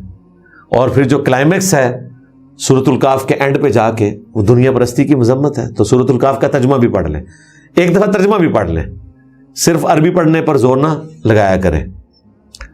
میں 13 سال کا ہوں, مجھے بہت غصہ آتا ہے جسے میں کنٹرول نہیں کر پاتا. غصہ کنٹرول کرنے کا طریقہ بتا دیں. ٹین ایج میں پہنچ کے انسان کو غصہ آ جاتا ہے, اس میں کوئی شک نہیں ہے, کیونکہ جوانی تازہ تازہ دماغ کو چڑھی ہوتی ہے. ابھی آپ نے بیٹر فیکٹس آف لائف نہیں دیکھے ہوئے, اور ماں باپ بھی لاڈ پیار دے کر بگاڑ دیتے ہیں اولاد کو. بڑی اچھی بات ہے کہ آپ کو احساس ہوا ہے کہ آپ کو غصہ بہت آتا ہے. تو اس کا پہلا علاج یہ ہے کہ غصے کی حالت میں آپ نے اپنی زبان سے کچھ نہیں بولنا. یہ پہلا علاج ہے. نمبر 2, وہ جگہ چھوڑ دینی ہے جہاں پر آپ کو غصہ آیا ہوا ہے. نمبر 3, آپ نے وضو کرنا ہے جا کر. نمبر 4, آپ کھڑے ہوئے ہیں تو بیٹھ جانا ہے. اور نمبر 5, اعوذ باللہ من الشیطان الرجیم پڑھنا ہے. یہ میں نے جتنی باتیں بتائی ہیں یہ قرآن و سنت میں رپورٹ ہوئی ہیں, اور یہ وظیفہ تو بخاری مسلم میں آیا کہ 2 بندے لڑ رہے تھے, چہرے سرخ ہوئے تھے. نبی علیہ السلام نے فرمایا میں ایک کلمہ ایسا جانتا ہوں اگر یہ پڑھ لیں تو ان سے شیطان دور ہو جائے گا. ظاہر ہے غصہ شیطان کی طرف سے ہوتا ہے جو قابو سے باہر ہو جاتے ہیں. ایک اللہ کی حمیت میں غصہ آنا ہے وہ اور چیز ہے. غصہ آنا اچھی چیز ہے, غصے کا اظہار کرنا برا ہے, برے طریقے سے. تو یہ آپ وظیفہ کریں. اور ایک مدنی ٹوٹکا بھی آپ کو بتا دیتے ہیں. اس ایک لمحے میں آپ نے یہ تصور کرنا ہے کہ مجھ سے جو اللہ تعالیٰ کے معاملات میں حق تلفی ہوتی ہے, حقوق العباد کے معاملے میں حق تلفی ہوتی ہے, اگر اللہ کو بھی مجھ پر اسی طرح غصہ آنا شروع ہو جائے تو پھر میرا کیا بنے گا. تو غصے کی حالت میں آپ نے فوراً اس طرف جانا ہے کہ میں بھی تو غلطیاں کرتا ہوں. اگر کسی کی غلطی پر آج مجھے غصہ آ رہا ہے, اگر میری غلطیوں پر اللہ کو غصہ آیا اور اس نے ایگزیکیوٹ بھی کر دیا تو پھر میرا کیا بنے گا. بخاری مسلم میں حدیث ہے, نبی علیہ السلام نے فرمایا کہ طاقتور وہ نہیں ہے جو میدان میں کسی کو پچھاڑ دے, اس کی کمر لگا دے. طاقتور وہ ہے جو اپنے غصے پر قابو پا لے. یہ حقیقت بات ہے, غصے پر قابو پانا بڑا مشکل کام ہے. غصے کا اظہار بھی اگر کنٹرول لینگویج میں ہو, گالی گلوچ نہ ہو, بہت اچھی بات ہے. اور ماں باپ کو تو چاہیے کہ وقتاً فوقتاً اولاد پر بعض معاملات میں غصہ دکھایا کریں. بالکل ان کو ڈھیل دینا یہ بگاڑ دیتا ہے, لیکن غصے میں گالی گلوچ کرنا, مار پیٹ کرنا, اس سے پرہیز کریں. لغو سے کیا مراد ہے؟ لغو میں تمام بیہودہ چیزیں شامل ہیں جی, ان سے بچیں. سورۃ المؤمنون کے آغاز میں اللہ تعالیٰ نے اہل ایمان کی نشانی بتائی ہے کہ وہ لغو چیزوں سے پرہیز کرتے ہیں. اور لغو میں وہ چیزیں بھی کسی درجے میں شامل ہیں جو گناہ کی کیٹیگری میں تو فال نہیں کرتی ہیں, لیکن ایسے فضول کام ہیں کہ جو آپ کو خدا سے غافل کر دیں گے. ایکسیسو کوئی اس طرح کی حرکت کرنا, مثلا کوئی شخص کرکٹ کھیل رہا ہے, ایسا جنون اس پر سوار ہے کہ وہ صبح سے شام تک کرکٹ ہی کھیلتا رہتا ہے. ظاہر ہے اس میں پھر زور اور عصر کی نماز آئے گی, پڑھ تو لے گا گراؤنڈ میں کسی کونے میں, اگر کوئی بہت پکا نمازی ہوا, جماعت تو پھر بھی رہ جائے گی. اور عین ممکن ہے کہ جب نماز کا وقت ہو اس کی باری آ جائے, تو پھر تو معاملہ رہ گیا. تو اس طرح کی فضولیات سے بچنے کی کوشش کریں. مصنوعی ناخن لگا سکتے ہیں, اور کیا ان پر وضو ہو جاتا ہے؟ میرا خیال ہے یہ کسی اسلامی بہن کا ہی سوال ہوگا. مصنوعی ناخن لگائیں کسی کو دھوکہ دینے کے لیے نہیں. اگر آپ کو ہماری ویڈیو پسند آئی ہو تو چینل کو سبسکرائب, ویڈیو کو لائک اور کمنٹ میں جزاک اللہ لکھنا مت بھولیے. شکریہ. اسی طریقے سے کوئی اس قسم کا فیشن اڈاپٹ کرنا کہ جس سے آپ کسی کو دھوکہ دیں, کسی سے مراد ظاہر ہے کہ اپنے خامند کے لیے یا ہونے والے خامند کے لیے, تو وہ تو غلط ہے. لیکن اگر آپ نے ویسے کوئی اپنے فیشن والا معاملہ کرنا ہے اور وہ فیشن صرف عورتوں تک ہے اور اس کی کوئی ویڈیو نہیں بن رہی, تو ضرور کریں. بہرحال وضو کے لیے آپ کو ناخن اتارنے پڑیں گے. ظاہر ہے کہ ہاتھ دھونا یہ وضو کا فرض ہے کونیوں سمیت, اور اس میں ناخنوں کا بھی دھلنا ضروری ہے. اگر اس کے اوپر کوئی لیئر آ جائے گی, چاہے نیل پالش لگی بھی ہو یا الگ سے آپ نے کوئی ایڈ کر کے ناخن لگایا, تو پھر اس کے اوپر مسح کافی نہیں ہے, اس کو ریموو کرنا ہوگا. اور بہتر یہ ہے کہ آپ وضو پہلے کر لیں, اس کے بعد ناخن لگا لیں اور نمازوں کو جمع کریں. زیادہ زیادہ کوئی فنکشن کتنا ہوگا, دن کے وقت شادی ہے تو ظہر اثر کی نماز گھر سے پڑھ کے جائیں، اور رات کو لیٹ نائٹ بھی واپس آئیں گے تو مغرب عشاء گھر آ کے پڑھ لیں گے، کوئی مسئلہ ہی کوئی نہیں ہے۔ اس طرح کا مسا ہاتھوں پہ نہیں ہو سکتا، سر کا مسا ثابت ہے، وہ بخاری مسلم میں حدیث ہے، نبی علیہ السلام نے موزوں پر بھی مسا کیا اور پگڑی پر بھی۔ کوئی عورت حجاب کے اوپر بھی مسا کر سکتی ہے 5 نمازوں تک، اگر ایک دفعہ وضو کر کے اس نے حجاب پہن لیا، کیونکہ نبی علیہ السلام پگڑی پہ مسا کر لیتے تھے۔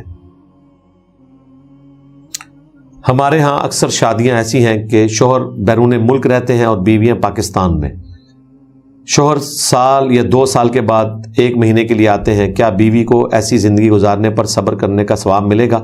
یہ ساری چیزیں شادی سے پہلے طے ہونی چاہیے، بعد میں ظاہر ہے کہ آپ نے کسی درجے میں گزارا کرنا ہے، آپ کی وجہ سے ہی آپ کے خامن جو ہیں دوسرے ملکوں میں ذلیل ہو رہے ہوتے ہیں، یہاں آپ کی گزر بسر اس طریقے سے نہیں ہوتی، اسی وجہ سے جاتے ہیں نا باہر، تو آپ کی مرضی سے جا رہے ہیں، اور اگر آپ قناعت کر سکتے ہیں تو ٹھیک ہے، اپنے خامدوں کو کہیں واپس آ جائیں، یہ آپس میں مل بیٹھ کے آپ نے مسئلوں کو حل کرنا ہے۔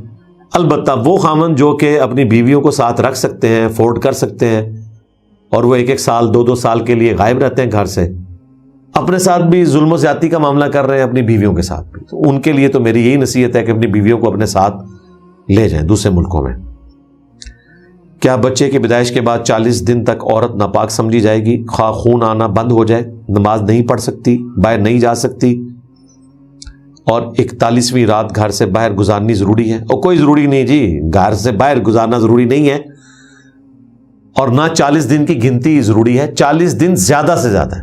اگر 15-20 دن کے بعد بھی خون آنا بند ہو جائے، خواہ وہ ڈیلیوری کے بعد ہو، خواہ وہ پریگنینسی ضائع ہونے کے بعد ہو، تو نماز آپ نے شروع کر دینی ہے، اور 40 دن کے بعد تو آپ نے لازماً شروع کرنی ہے، اگرچہ خون مسلسل آ رہا ہے، وہ بیماری کا خون ہے، اس کی وجہ سے غسل فرض نہیں ہوگا، البتہ اس کے لیے آپ پھر انڈر ویئر استعمال کریں تاکہ نماز کے وقت آپ اس ایک کپڑے کو چینج کر لیں، ایک وضو کے ساتھ آپ ایک وقت کی نماز پڑھ لیں، یا نبی الاسلام نے صحابیہ کو اجازت دی تھی کہ وہ ظہر اثر کو جمع کر لیں اور مغرب عشاء کو جمع کر لیں۔ البتہ یہ ضروری نہیں ہے کہ 40 دن انتظار کرنا ہے۔ اسی طریقے سے جو ہر مہینے عورتوں کو مخصوص ایام آتے ہیں، وہ 7 دن زیادہ سے زیادہ ہیں، بعض کے 5 دن، بعض کے 6 دن میں ختم ہو جاتے ہیں، تو اس کے لیے ٹرم استعمال ہوتی ہے عادت کی، تو عورت کی جو اپنی عادت ہے نیچرل، اس کے مطابق وہ چلے گی، زیادہ سے زیادہ 7 دن ہے، اس کے بعد ہو تو استحاضہ ہے، وہ بیماری ہے، اور نفاس کے لیے بھی یہ 40 دن زیادہ سے زیادہ ہیں۔ بعض عورتیں 20-25 دن میں پاک ہو جاتی ہیں تو نماز شروع کر لیں گی غسل کر کے۔ کیا کسی غریب غیر مسلم کی مدد کرنے پر بھی ثواب ملے گا؟ بالکل، نان مسلم کی مدد کرنے کا بھی ثواب ملے گا، کسی جانور کی مدد کرنے کا ثواب ملے گا، کسی درخت کو پانی دینے کا بھی ثواب ملے گا۔ ہر وہ کام جو کسی نہ کسی درجے میں انسانیت یا اس پلانٹ ارتھ کی ویلفیئر کے لیے ہے، وہ نیکی کا کام ہے، اور اس کو کور کرتی ہے وہ جنرل آیت وَتَعَاوَنُوا عَلَى الْبِرِّ وَالتَّقْوَى وَلَا تَعَاوَنُوا عَلَى الْإِثْمِ وَالْعُدْوَانِ، نیکی اور پرہیزگاری کے کاموں میں ایک دوسرے کی مدد کرو، اور گناہ اور سرکشی کے کاموں میں ایک دوسرے کی مدد نہ کرو۔ تو غیر مسلم کو آپ ایون اپنے صدقات اور زکوٰۃ بھی دے سکتے ہیں، اگر کوئی اور مسلمان وہاں ضرورت مند نہیں ہے تو آپ کو اس کا بھی ثواب ملے گا۔ قربانی کا گوشت بھی دے سکتے ہیں، وہ بھی ظاہر ہے اللہ تعالیٰ کی مخلوق ہے، اس کے ساتھ حسن سلوک کریں، تالیف قلب کے لیے وہ اسلام کے قریب بھی آئے گا، اسلام سے محبت بھی کرے گا، تو یہ ضرور کریں، ثواب آپ کو ملے گا۔ لیکن اگر آپ کو ہماری ویڈیو پسند آئی ہو تو چینل کو سبسکرائب، ویڈیو کو لائک اور کمنٹ میں جزاک اللہ لکھنا مت بھولیے۔ شکریہ۔ اس طرح کی نیکی کے عوض آپ نے کوئی اجر اس سے دنیا میں ڈیمانڈ نہیں کرنا۔ آپ کے گھر اگر کوئی نان مسلم کام کر رہا ہے اور آپ اس کو ایکسٹرا اللہ کی رضا کی خاطر دیتے ہیں تو اس کا پھر معاوضہ طلب نہیں کرنا۔ آپ نے معاوضہ آپ نے وہی طلب کرنا ہے جو آپ تنخواہ دے رہے ہیں، یہ نہیں کہ میں نے اس کے ساتھ یہ حسن سلوک کیا تھا تو یہ اب اگر 4 گھنٹے یہاں پہ کام میرے پاس کر رہی ہے عورت یا مرد تو وہ 1 گھنٹہ فالتو لگائے کیونکہ میں نے اس کے ساتھ یہ نیکی بھی کی تھی، تو وہ نیکی تو آپ نے اللہ کی رضا کی خاطر کی تھی، اس کا معاوضہ آپ نے طلب نہیں کرنا، وہ نیکی پھر آپ کی ضائع ہو جائے گی۔ نماز کے دوران نظروں کی سمت کیا ہونی چاہیے؟ جیسے رکوع کے وقت نظر پاؤں کے دونوں انگوٹھوں پر رکھنے کا کہا جاتا ہے۔ دیکھیں ایک ہی روایت ملتی ہے سیدنا عمر کے حوالے سے کہ انہوں نے فرمایا کہ آپ نے سجدہ گاہ سے آگے اپنی نظر کو نہیں لے کر جانا، اور یہ بھی ہے بلا ضرورت، اگر ضرورت ہو تو۔ سنن نسائی میں حدیث ہے نبی علیہ السلام اپنے چہرے اقدس کو دائیں بائیں پھیرے بغیر صرف آنکھوں سے دائیں بائیں دیکھ لیا کرتے تھے۔ ضرورتاً بعض کا دیکھنا پڑ جاتا ہے، سیکیورٹی ایشوز کی وجہ سے بھی دیکھنا پڑ جاتا ہے اور کسی وجہ سے، تو وہ جائز ہے دیکھنا، لیکن آسمان کی طرف دیکھنا اس کی ممانعت آئی ہے بخاری مسلم میں۔ دعا کے دوران بھی آسمان کی طرف دیکھنے کی ممانعت ہے اور نماز کے دوران بھی۔ آپ ہتھیلیاں آسمان کے رخ رکھیں گے لیکن اپنی نظریں جھکا کر، باقی عام اجازت ہے سجدہ گاہ سے آگے آپ کی نظر نہ جائے، آپ کی مرضی ہے رکوع میں آپ سجدہ گاہ کی طرف دیکھیں، دونوں پاؤں کے انگوٹھوں کے درمیان دیکھیں، گھٹنے والی جگہ پہ دیکھیں، وہ آپ کی اپنی مرضی ہے، یہ اجتہاد پہ چھوڑا گیا ہے۔ اور اگر کسی کو آنکھیں بند کر کے نماز پڑھنے میں لطف آتا ہے تو یہ بھی جائز ہے، اس کی کوئی ممانعت رپورٹ نہیں ہوئی۔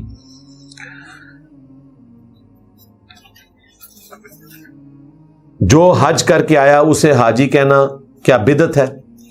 نہیں، جائز ہے، یہ ہماری ایک کلچرل چیزیں چل رہی ہیں۔ اگر آپ پیار محبت سے کہتے ہیں کسی کو حاجی یا حافظ قرآن، واقعتاً اگر وہ حافظ ہے، یہ الگ بات ہے کہ آپ کو کبھی توفیق نہیں ملے گی کہ کسی نماز پڑھنے والے کو نمازی کہیں، تو یہ اگر کہنا شروع کر دیا جاتا تو میرے خیال ہے بے نمازیوں کو شرم آ جاتی، کیونکہ حج پہ تو شرم نہیں آئے گی۔ اس کی وجہ یہ ہے کہ لوگ کہیں گے ہمارے پاس تو استطاعت نہیں، اس لیے نہیں جا سکے حج یا عمرے پہ، لیکن نماز کے لیے تو ایسا کسی استطاعت کی ضرورت نہیں ہے۔ اللہ تعالیٰ نے آپ کو استطاعت دی ہوئی ہے، صحت ہے آپ کی، ہاتھ پاؤں کام کرتے ہیں، مسجد میں جا سکتے ہیں۔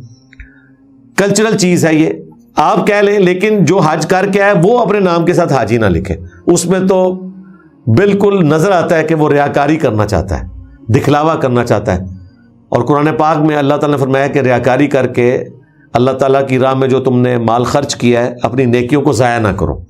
پھر اللہ نے مثال بیان کی ہے کہ جو لوگ اس طرح کی نیکی کر کے ریاکاری کرتے ہیں، لوگوں کو جتلاتے ہیں، ان کی مثال اس پتھر کی سی ہے جس پہ مٹی ہو اور تیز بارش اس پہ پڑے تو بالکل وہ صاف ہو جائے، اس طریقے سے نامہ اعمال سے اس کی نیکیاں ختم ہو جاتی ہیں۔ جو کسی پہ کوئی مال لگاتا ہے اور پھر احسان جتاتا ہے، اسی کی فارم یہ بھی ہے کہ آپ حج کر کے ہیں اللہ کے لیے اور احسان لوگوں پر جتا رہے ہیں کہ مجھے حاجی کہو، ٹھیک ہے، مجھے نمازی کہو، مجھے حافظ کہو۔ البتہ آپ کو اگر کوئی حافظ یا حاجی کہتا ہے تو اس میں آپ کوئی گنہگار نہیں ہے اور نہ آپ کی اس کی وجہ سے کوئی نیکی ضائع ہوگی۔ اپنے نام کے ساتھ خود ایڈ نہ کریں۔ نبی کریم صلی اللہ علیہ وآلہ وسلم نے فتح مکہ کے دن دشمنوں سے کیسا سلوک کیا، اس واقعے سے ہمیں کیا سبق ملتا ہے؟ سبق یہی ملتا ہے لا تثریب علیکم اليوم، جس طرح کہ یوسف علیہ السلام نے اپنے بھائیوں کو معاف کر دیا تھا کہ آج کے دن تم پر کوئی گرفت نہیں، نبی علیہ السلام نے وہی آیت تلاوت کی اور آپ نے بھی اپنے بھائیوں کو معاف کر دیا۔ ظاہر ہے قریش کے لوگ آپ کے خاندان کے لوگ تھے، ان کو آپ نے معاف کر دیا اور دیکھیں اس کا فائدہ ہی ہوا ہے نا، اسلام قبول کر لیا اور بعد میں سرزمین عرب سے باہر جو اسلام ایکسپورٹ ہوا ہے وہ انہی کی محنت سے ہوا ہے، تو معاف کرنا فائدہ مند ہی ہوا ہے۔ تو ہمیں بھی چاہیے کہ معافی کی روش اختیار کریں۔ البتہ بعض اوقات اللہ تعالیٰ کے احکامات کو ایگزیکیوٹ کرنے کے لیے کچھ چیزیں ایسی ہیں جو کرنی پڑتی ہیں، جس طرح کہ اللہ تعالیٰ نے قرآن میں فرمایا، اگر آپ کو ہماری ویڈیو پسند آئی ہو تو چینل کو سبسکرائب، ویڈیو کو لائک اور کمنٹ میں جزاک اللہ لکھنا مت بھولیے۔ شکریہ۔ وَلَكُمْ فِي الْقِصَاصِ حَيَاةٌ يَا أُولِي الْأَلْبَابِ، قتل کے بدلے میں، قتل کرنے میں پوری انسانیت کی زندگی چھپی ہوئی ہے اے عقل مندو۔ یعنی اللہ تعالیٰ باقی معاملات میں تو کہتا ہے کہ آپ معافی کی روش اختیار کریں، لیکن قاتل کو قتل کروانا اس کو اللہ تعالیٰ انکریج کرتا ہے تاکہ باقیوں کی زندگی بچ جائے نا۔ اگر قاتل کو آپ معاف کریں گے تو اس طرح معاشرے میں انارکی پھیلنا شروع ہو جائے گی، لوگ دیدہ دلیر ہو جائیں گے کہ ٹھیک ہے قتل کرو اور بعد میں معافی مانگو۔ وہاں کہا گیا کہ آپ نے قصاص لینا ہے۔ ہاں واقعتاً کوئی حادثاتی کسی سے قتل ہو گیا، وہاں پر قتل خطا کے حوالے سے تو ویسے بھی بلڈ منی ہے، قتل کے بدلے قتل نہیں ہے، وہ ایک الگ معاملہ۔ اسی طریقے سے دین کے حوالے سے بھی جہاں پہ کوئی نقصان پہنچانے والی بات ہو وہاں پر آپ خدا کے لیے سٹینڈ لیں، اپنی ذات کے حوالے سے معافی کی روش ضرور اختیار کرنی چاہیے۔ عورتیں سر کے بال کس حد تک کاٹ سکتی ہیں؟ دیکھیں مسلم شریف میں موجود ہے، امہات المومنین نے نبی علیہ السلام کی وفات کے بعد اپنے بال کٹوا دیے تھے اور کندھے تک کر لیے تھے۔ ظاہر ہے بال عورت کی زینت ہے، اور ایک شادی شدہ عورت اپنے خامند کے لیے زینت کر سکتی ہے، اور امہات المومنین کے لیے چونکہ اللہ تعالیٰ نے بین کر دیا ہے کہ وہ امت کی مائیں ہیں، حضور کی وفات کے بعد وہ شادی نہیں کر سکتی، لہٰذا انہوں نے اپنی زینت ختم کر دی تھی، کندھے تک بال کر لیے تھے۔ ویسے بھی آسانی ہے ایسے بالوں کو سنبھالنا، تو کندھے تک بال عورت کر سکتی ہے، کندھے سے جسٹ نیچے تک۔ کندھے سے اوپر کرے گی تو مردوں کے ساتھ مشابہت ہے، اور مرد اگر کندھے سے نیچے کریں گے تو عورتوں کے ساتھ مشابہت والا معاملہ ہے۔ وہ بخاری میں حدیث ہے، ان مردوں پر لعنت جو عورتوں کی مشابہت اختیار کریں، ان عورتوں پر لعنت جو مردوں کی مشابہت اختیار کریں۔ اگر اللہ نے انسان کو اختیار دیا تو کیا مصیبت کے وقت دعا مانگنا صرف دل کو سکون پہنچانا ہے؟ کیونکہ اللہ آزاد اختیار کی وجہ سے مداخلت نہیں کر سکتا۔ اللہ سے تو اپنے آپ کو بے نیاز نہیں کرنا نا آپ نے۔ مصیبت پریشانی میں اللہ کی طرف رجوع لانا یہ شریعت کا حکم ہے۔ اللہ تعالیٰ مصیبت بھیجتا ہی اس لیے ہے کہ آپ اس کی طرف رجوع لائیں۔ باقی وہ مصیبت ٹلتی ہے نہیں ٹلتی یہ ایک الگ معاملہ ہے۔ اللہ کی طرف رجوع لانا، مصیبت میں انا للہ و انا الیہ راجعون پڑھنا یہ obligatory ہے ایک مسلمان کے لیے۔ اسی طریقے سے کوئی اچھا منظر دیکھ کر سبحان اللہ کہنا، اللہ کا شکر ادا کرنا الحمدللہ کے ذریعے، ماشاء اللہ کہنا اللہ کی نعمتوں کے اوپر، یہ مسلمانوں کو بیسک ایتھکس سکھائے گئے ہیں، یہ تو آپ نے کرنا ہے۔ باقی دعا کے حوالے سے میں آج بھی کافی تفصیل سے بول چکا ہوں، اس سے پہلے بھی کافی دفعہ میں نے بولا ہے، آپ دعا لکھیں انجینئر محمد علی مرزا تو میری ویڈیو انشاءاللہ کھل جائے گی۔ اگر شوہر شدید مار پیٹ کرے جس سے بیوی شدید ڈپریشن میں چلی جائے تو اس کے لیے شوہر سے بات نہ کرنا جائز ہے؟ میرے خیال ہے ایسے شوہر سے تو جان چھڑائیں، وقتی طور پر اپنے ماں باپ کے پاس جائیں۔ آپ انتظار کر رہے ہیں کہ وہ آپ کی جان ہی لے لے، اور ماں باپ بڑے مجرم ہیں جو مار پیٹ کے بعد بھی اپنی بیٹیوں کو سمجھا بجھا کر انہی درندوں کے حوالے کر دیتے ہیں۔ اور یہ مار پیٹ وہ ہے جو ویشیوں کی طرح ہے۔ ایک یہ ہے کہ سرزنش کے لیے کبھی کوئی مرد جو ہے وہ آپے سے باہر ہوا، اس نے کوئی ایک آدھ تھپڑ مار دیا، وہ بھی چہرے پر مارنے کی تو ممانعت ہے، اور نبی اسلام نے یہ بھی فرمایا کہ تم میں سے سب سے برے مرد وہ ہیں جو اپنی عورتوں کو مارتے ہیں۔ مار والا کانسیپٹ ہی بالکل ڈیفرنٹ تھا، ایک سرزنش والا معاملہ تھا جس طرح ایک چھوٹے بچے کے ساتھ ہوتا ہے، اور اس کو ایکسٹراپولیٹ کر کے یہ حرکت کرنا جس طرح آئے دن ہمیں میڈیا کی رپورٹس کے ذریعے پتہ چلتا ہے، یہ تو بالکل حرام ہے، اور وہ بھی اس قبائلی معاشرے کے لیے کسی درجے میں کوئی چیز تھی۔ یہ ایک الگ سے ٹاپک ہے، میں نے اس کے اوپر بھی ڈسکشن کی ہوئی ہے۔ جب ہمارے عرب ملکوں میں وہ کون سا ڈانس ہوا تھا جی، وہ بالوں والا، اس کے لیے انہوں نے ہاں جی ٹرمپ آیا تھا، تو اس وقت میں نے اس کے اوپر ایک ویڈیو ریکارڈ کروائی تھی کہ اس کے لیے خاص اسپیسیفک نام تھا، ہیئر ڈانس۔ آپ لکھیں انجینئر محمد علی مرزا، تو میں نے اس میں اس ٹاپک کو بھی ڈسکس کیا ہوا ہے عورتوں کے حقوق کے حوالے سے۔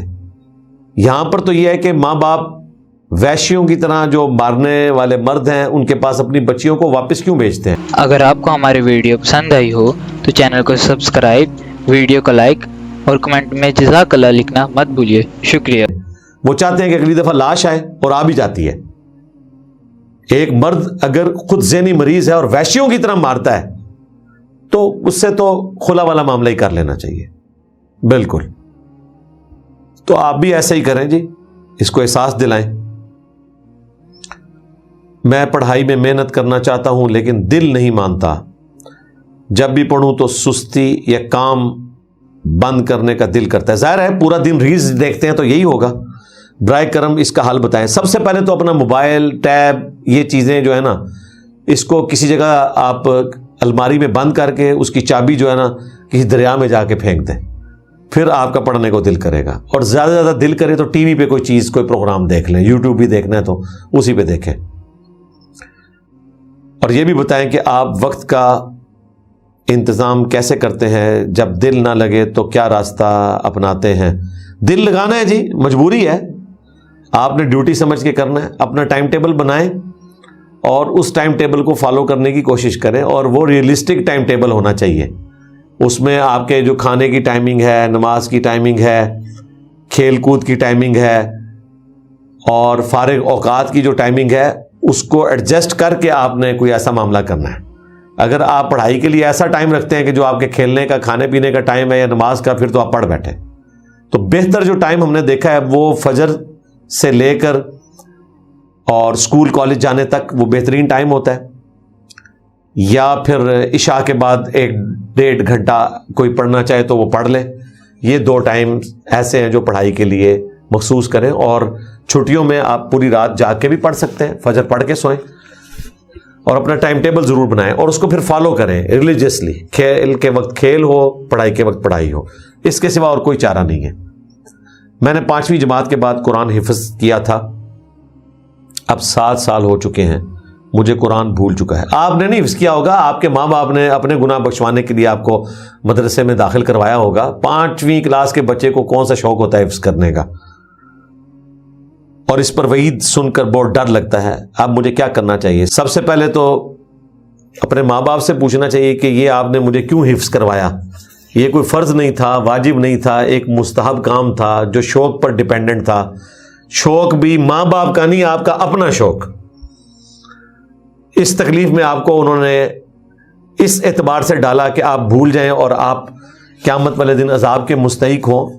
اسی لیے میں تو کہتا ہوں کہ بجائے قرآن پاک حفظ کروانے کے، قرآن ترجمے سے پڑھوانے پر زور دیں. اور حفظ صرف وہی لوگ کریں کہ جو اپنے شوق سے کرنا چاہتے ہیں، پھر اس کو سسٹین بھی کریں. سسٹین کرنے کے لیے ہر سال قیام اللیل کروانا ہوگا، یعنی تراویح، یا پھر سامع کے طور پر. جب تک آپ کے کندھوں پر ذمہ داری نہیں پڑے گی، آپ کبھی اس کو زبانی یاد ہی نہیں رکھ سکتے. اور روزانہ اس کو بار بار ریپیٹ کرنا ہوگا اپنے سبق کو، تب آپ یاد رکھ سکتے ہیں. اب جو ہونا تھا ہو گیا. اگر تو ہمت کر کے دوبارہ یاد کر سکتے ہیں تو کریں، ادروائز توبہ کریں، اللہ تعالیٰ معاف کرنے والا ہے. حافظ قرآن انجینئر محمد علی مرزا لکھے تو میری تفصیلی ویڈیو کھل جائے گی. اس کے تھم نیل پر لکھا ہوا ہے افسوس ایسے حفاظ پر. برائے کرم اپنی مسلسل تحقیقی کوششوں کے محرک عوامل بتائیں، اور آپ کا خاندان اس مشن کی قربانیوں کو معمول کی زندگی کے ساتھ کیسے متوازن رکھتا ہے. میرے خیال ہے اس میں آپ کو کوئی انٹرسٹ لینے کی ضرورت نہیں ہے. سمپل یہ کہوں گا کہ بھئی یہ بڑا اوکھا پینڈ ہے، چپ کر کے نماز روزہ کریں، ہماری ویڈیوز ہی شیئر کروائیں آپ، اور آپ اس تکلیف میں نہ پڑیں. اور اگر آپ پڑھنا چاہتے ہیں تو اللہ سے مانگیں. اگر اللہ تعالیٰ نے آپ کے لیے کوئی حالات فیوریبل کیے تو کر دیجیے گا. مجھے کوئی انٹرسٹ نہیں ہے یہاں بیٹھ کے اپنا رونا روں، اس میں سے نکلنا کچھ نہیں ہے، ٹھیک ہے. اور نہ میں اس کے ذریعے کوئی آپ کو موٹیویشن دینا چاہتا ہوں. ہم نے خود کسی سے موٹیویشن نہیں لی ہے. اللہ تعالیٰ نے حالات و واقعات فیوریبل کیے، ہمت دکھائی، اللہ نے بازو پکڑ لی اور وقت کے ساتھ ساتھ ایوالو کروایا. آپ بھی کوشش کریں گے، حالات فیوریبل ہو جائیں گے انشاءاللہ تعالی. بارش کے دوران دھوپ نکل آئے اور اس میں جو دعا مانگو وہ قبول ہوتی ہے، کیا ایسی بات ہے؟ دیکھیں یہ بات تو ہے،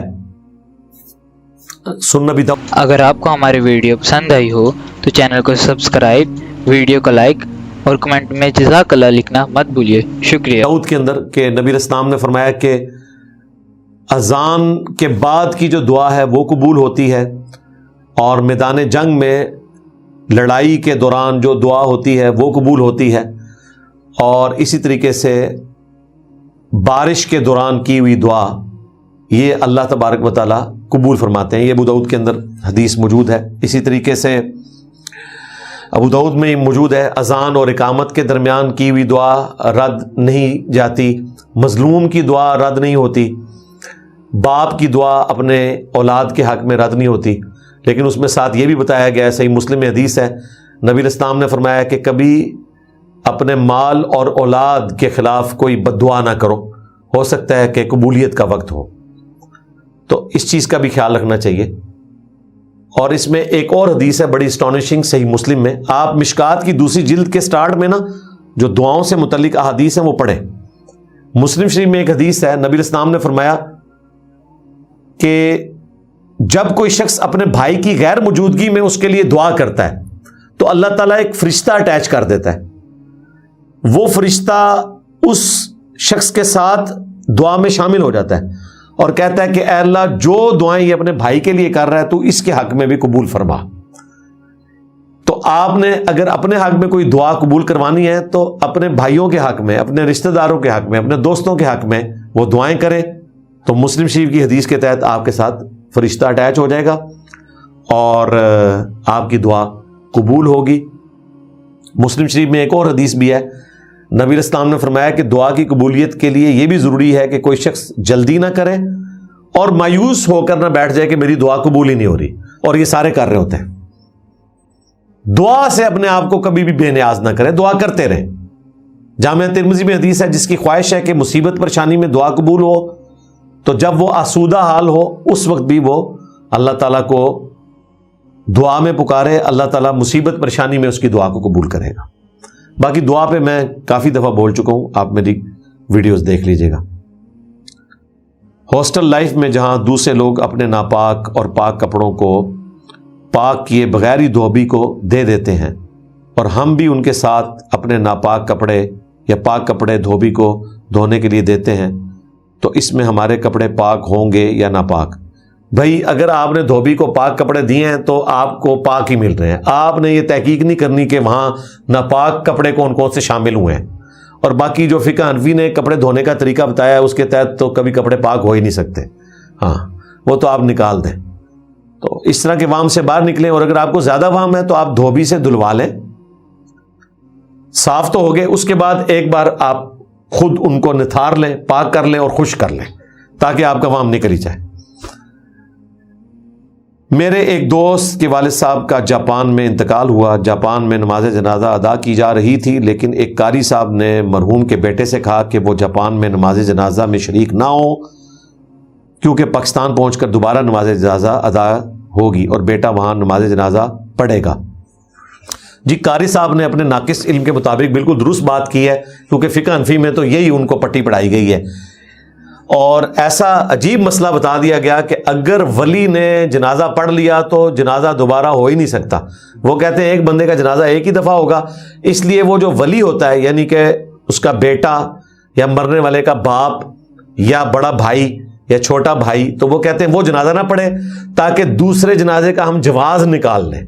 فقہ حنفی والوں کو بڑا شوق ہوتا ہے، پہلے وہ غلط مسئلے بتاتے ہیں پھر ان مسئلوں کا سلوشن بھی غلط طریقے سے کرتے ہیں۔ حاج عمرے کی کتاب میں انہوں نے لکھا ہوا ہے کہ میدان عرفات کے اندر بھی اور منا میں بھی سعودیہ کے جو مقیم امام ہیں وہ سفر والی نماز پڑھاتے ہیں، اور اکثر لوگ وہاں پہ مسافر نہیں ہوتے، اور حنفی تو وہاں پوری نماز پڑھتے ہیں، ظہر کے عصر کے 4 فرض، مغرب کے 3 اور عشاء کے 4۔ اور جو مسافر ہیں وہ 2 فرض پڑھتے ہیں۔ حالانکہ ہمارے نزدیک حج کی خصوصیت ہے کہ اس میں نماز قصر ہے، جس طرح حالت خوف میں نماز قصر ہے، حالت سفر میں قصر ہے، حج کی خصوصیت میں نبی الاسلام نے بھی قصر نماز پڑھی ہے۔ آپ نے کہیں نہیں فرمایا کہ مسافر اور مقیم کا فرق ہے۔ تو اس کا حال پھر انہوں نے فقہ حنفی والوں نے اپنی کتابوں میں لکھا ہوا ہے کہ جی آپ اس طرح کریں کہ جو امام کعبہ ہے وہ ہے تو مقیم ہے، تو اس کو آپ ایک گاڑی میں بٹھا کر 100 کلومیٹر کا تقریباً سفر کروائیں تاکہ وہ مسافر ہو جائے، اور پھر اس کو وہیں پہ لا کے لینڈ کروائیں، پھر وہ مسافر ہے، پھر وہ قصر پڑھائے گا تو ہماری اس کے پیچھے قصر ہو جائے گی۔ اگر آپ کو ہماری ویڈیو پسند آئی ہو تو چینل کو سبسکرائب، ویڈیو کو لائک اور کمنٹ میں جزاک اللہ لکھنا مت بھولیے۔ شکریہ۔ اس طرح کے یہ حال بتاتے رہتے ہیں، یہ بھی فراڈ ہے جی بالکل۔ نبی الاسلام نے تو قبر پہ جا کے دوبارہ جنازہ پڑھا ہوا ہے۔ بخاری مسلم میں حدیث ہے، ایک عورت تھی مسجد نبوی کی صفائی کیا کرتی تھی، فوت ہو گئی، رات کے وقت صحابہ کرام نے جنازہ پڑھ کے دفنا دیا، یہ بھی نہیں تھا کہ جنازہ نہیں ہوا۔ کچھ دنوں کے بعد نبی الاسلام نے پوچھا وہ عورت نظر نہیں آ رہی، تو بتایا گیا فوت ہو گئی ہے۔ آپ علیہ السلام خود اس کی قبر پہ تشریف لے گئے، صحابہ سے کہا مجھے قبر دکھاؤ، قبر پہ جا کے جنازہ پڑھا، اور پھر واپسی پر آپ نے فرمایا کہ یہ قبریں اندھیروں میں ڈوبی ہوئی تھیں، اللہ تعالیٰ نے میرے نماز جنازہ پڑھنے کی برکت سے ان ساری قبروں کو نور سے بھر دیا۔ تو آپ علیہ السلام نے تو قبر پہ بھی جا کے جنازہ پڑھا ہے۔ بخاری مسلم میں آتا ہے کہ شہدائے احد کے قبرستان پہ جا کر ان کی قبروں پہ نبی علیہ السلام نے شہادت کے 8 سال کے بعد 11 ہجری میں اپنی وفات سے 1 مہینہ پہلے نماز جنازہ پڑھا، وہاں پہ بڑا بلیغ خطبہ دیا کہ مجھے خطرہ نہیں کہ تم میرے بعد شرک میں مبتلا ہو جاؤ، لیکن یہ خطرہ ہے کہ دنیا کا مال تم پر کھول دیا جائے گا اور تم ایک دوسرے کو قتل کر دو گے اس مال کے حصول میں، اور جس طرح اگلی قومیں تباہ ہوگی تم بھی برباد ہو جاؤ گے۔ اور وہی ہوا بعد میں، دنیا کے مال کی محبت کی وجہ سے امت تباہ ہوئی۔ تو اس میں نبی علیہ السلام نے شہدائے احد کے اوپر جا کے جنازہ پڑھا دوبارہ سے، تو 2 بار 3 بار بھی جنازہ پڑھا جا سکتا ہے، یہ تو دعا ہے۔ اچھا، جنازہ دوبارہ نہیں پڑھنے دیتے، اور حالت یہ ہے کہ جب یہ اپنے میت کے اوپر 100 کے لیے بیٹھے ہوتے ہیں، جتنے بندے آتے ہیں ہر دفعہ دعا کر رہے ہوتے ہیں، دعا بھی نہیں، فاتحہ جو ثابت ہی کوئی نہیں، دعا تو چلے کسی درجے میں ثابت ہے، فاتحہ جو کام خود سے داخل کیے ہوئے ہیں وہ بڑی باقاعدگی سے ہو رہے ہیں۔ نماز جنازہ آدھے منٹ کا اور اس کے بعد دعا 5 منٹ کی ہوتی ہے، حالانکہ نماز جنازہ کے اندر دعائیں مانگو صحیح طریقے سے، جو طریقہ ہے۔ بعد والی دعا تو ثابت ہی نہیں ہے، جو ثابت ہے وہ قبر پہ جا کے ہے۔ ابو داؤد میں حدیث ہے کہ جب مردے کو دفنا چکو تو قبر کے سوالات کی استقامت کے لیے دعا کرو، تو وہ کرنے والا کام ہے۔ یہ بالکل جعلی مسئلہ بتایا ہے، ہاں فقہ حنفی میں اسی طرح ہی بتایا جاتا ہے، جو بالکل جعلی مسئلہ ہے۔ خواب نبوت کا 46واں حصہ ہے، اس کی وضاحت کرتے ہیں۔ دیکھیں اس کی وضاحت ایک تو نبی علیہ السلام کے حوالے سے ہے، یہ بخاری مسلم کی حدیث ہے کہ خواب نبوت کا 46واں حصہ ہے، یعنی اللہ تعالیٰ غیبی خبریں خواب کے ذریعے پیغمبروں کو عطا فرماتا ہے۔ جس طرح کہ ابراہیم علیہ السلام کو خواب دکھایا گیا، سورہ الصافات میں آیا کہ میں اپنے بیٹے کی قربانی کر رہا ہوں، اور انہوں نے اس کو ایگزیکیوٹ کیا۔ وہ تو اللہ تعالیٰ نے عین موقع پر اسماعیل علیہ السلام کو بچا کر ایک مینڈا قربان کروا دیا، لیکن ابراہیم علیہ السلام نے تو ایگزیکیوٹ کر دیا۔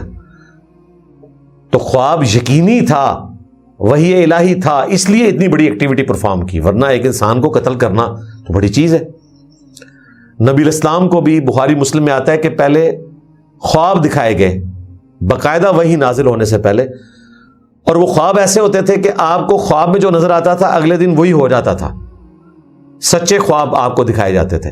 اس اعتبار سے نبوت کا 46واں حصہ ہے۔ ہمارے خواب بھی کسی درجے میں غیبی خبر ہو سکتے ہیں۔ بخاری مسلم میں حدیث ہے میری وفات کے بعد اب غیبی خبروں میں صرف مبشرات باقی ہیں۔ پوچھا گیا کیا ہے؟ فرمایا خواب۔ لیکن بخاری مسلم میں آئے گا خواب کی 3 قسمیں ہیں، اللہ کی طرف سے، شیطان کی طرف سے اور نفس کی طرف سے۔ یہ نہیں ہے کہ جو بھی خواب ہے وہ نبوت کا 46واں حصہ ہے۔ اور بخاری مسلم میں آیا کہ جب برا خواب دیکھو تو کسی سے ذکر نہ کرو، بائیں طرف 3 دفعہ تھوک دو، اعوذ باللہ من الشیطان الرجیم پڑھو، اللہ تعالیٰ اس کے شر سے بچا لے گا۔ تو خواب کے ساتھ یہ کرنا ہے۔ باقی جو آئے دن آپ خواب دیکھتے ہیں وہ زیادہ تر آپ نے کچھ خوراک ایسی کھا لی ہوتی ہے، یا پورا دن جو آپ دیکھتے ہیں وہی کچھ آپ کو خواب میں نظر آتا ہے، وہ کوئی نبوت کا حصہ نہیں ہوتے ہیں۔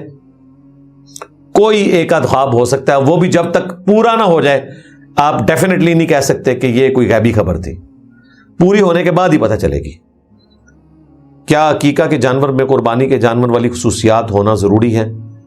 جی، جانور ایسا ہونا چاہیے جو اللہ کے لیے قربان کیا جائے، البتہ وہ جو سختی ہے کہ قربانی کا جانور۔ اگر آپ کو ہماری ویڈیو پسند آئی ہو تو چینل کو سبسکرائب، ویڈیو کو لائک اور کمنٹ میں جزاک اللہ لکھنا مت بھولیے۔ شکریہ۔ مسنہ ہونا چاہیے، نہیں کہ دوندہ، وہ عقیقے کے جانور کے لیے نہیں ہے۔ لیکن ایسا بھی نہیں ہونا چاہیے کہ کوئی لاغر جانور ہو، کوئی کان کٹا ہو اور بالکل ایسا عجیب و غریب قسم کا جانور، وہ بھی عقیقے کے لیے نہ ہو۔ لیکن دوندہ ہونا کوئی شرط نہیں، باقی آپ کی مرضی ہے، جو آپ کو اللہ توفیق دے آپ عقیقے میں جانور قربان کر سکتے ہیں۔ آج کی نئی نسل میں مغربی طرز زندگی، boy friend girl friend culture, لڑکوں لڑکیوں کی بے تکلف دوستی اور دیگر غیر اسلامی رجحانات تیزی سے بڑھ رہے ہیں۔ والدین کی ذمہ داری کیا ہے؟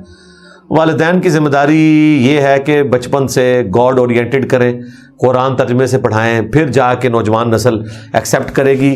آپ نے نوجوان نسل کو قائل کرنا ہے، سختی سے کچھ نہیں کر سکتے۔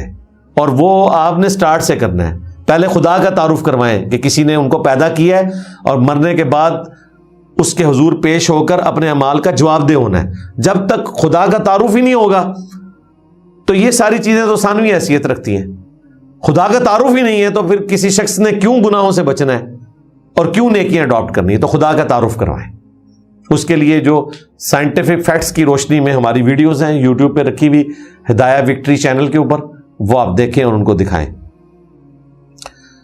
دھروو راٹھی کی تازہ ویڈیو پر آپ کا کیا جواب ہے جس میں وہ موت کے وقت کو سائنسی طور پر ڈسکس کر رہے ہیں؟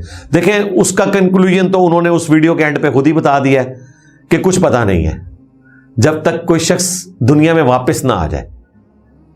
بعد کی زندگی کا نہ اقرار کیا نہ انکار کیا، اور سائنس کو یہی کرنا چاہیے. یہ جو لوگ ڈیمانڈ کرتے ہیں نا کہ سائنس ایمان بالغیب سے متعلق چیزوں کو ویریفائی کرے، تو بھائی سائنس کیوں کرے؟ سائنس اس چیز سے ڈیل ہی نہیں کرتی. وہ فزیکل فینومینا آف نیچر کا علم ہے. اور ایمان بالغیب، فرشتے ہوں، قبر ہو، آخرت ہو، برزخ ہو، جنت ہو، جہنم ہو، یہ ایمان بالغیب سے تعلق رکھتے ہیں. یہ فزیکل فینومینا آف نیچر کے ساتھ تعلق نہیں رکھتے. اس دنیا کے فزیکل فینومینا آف نیچر کے ساتھ، آخرت کے ساتھ ان کا تعلق ہے. تو ان سے اس طرح کی ڈیمانڈ بھی نہیں کرنی چاہیے. باقی اچھا پروگرام انہوں نے بنایا. وہ سندھ پارلیمنٹ میں ایک ہندو نے شراب پر پابندی کی درخواست دی جسے ایک مسلمان نے ہنس کر رد کر دیا. اس پر آپ کی کیا رائے ہے؟ اس پہ میری وہی رائے ہے جو آپ لوگوں کی بھی ہوگی، لیکن مجھے بتائیں شراب نوشی پر پابندی والا معاملہ تو چھوٹا ہے، بے نمازی ہونا یہ بڑی چیز ہے. ہاں لوگ کہتے ہیں جی لڑکا جو ہے نا وہ شراب کا عادی نہ ہو، بے نمازی بے شک ہو، قبول ہے، شراب کا عادی نہیں ہونا چاہیے. اور نماز چھوڑنا شراب نوشی سے بڑا گناہ ہے. وہ آپ نے ہضم کیا ہوا ہے تو اب یہ بھی ہضم کر لیں. یہ میں for the sake of argument پھکی کے طور پہ بات کر رہا ہوں.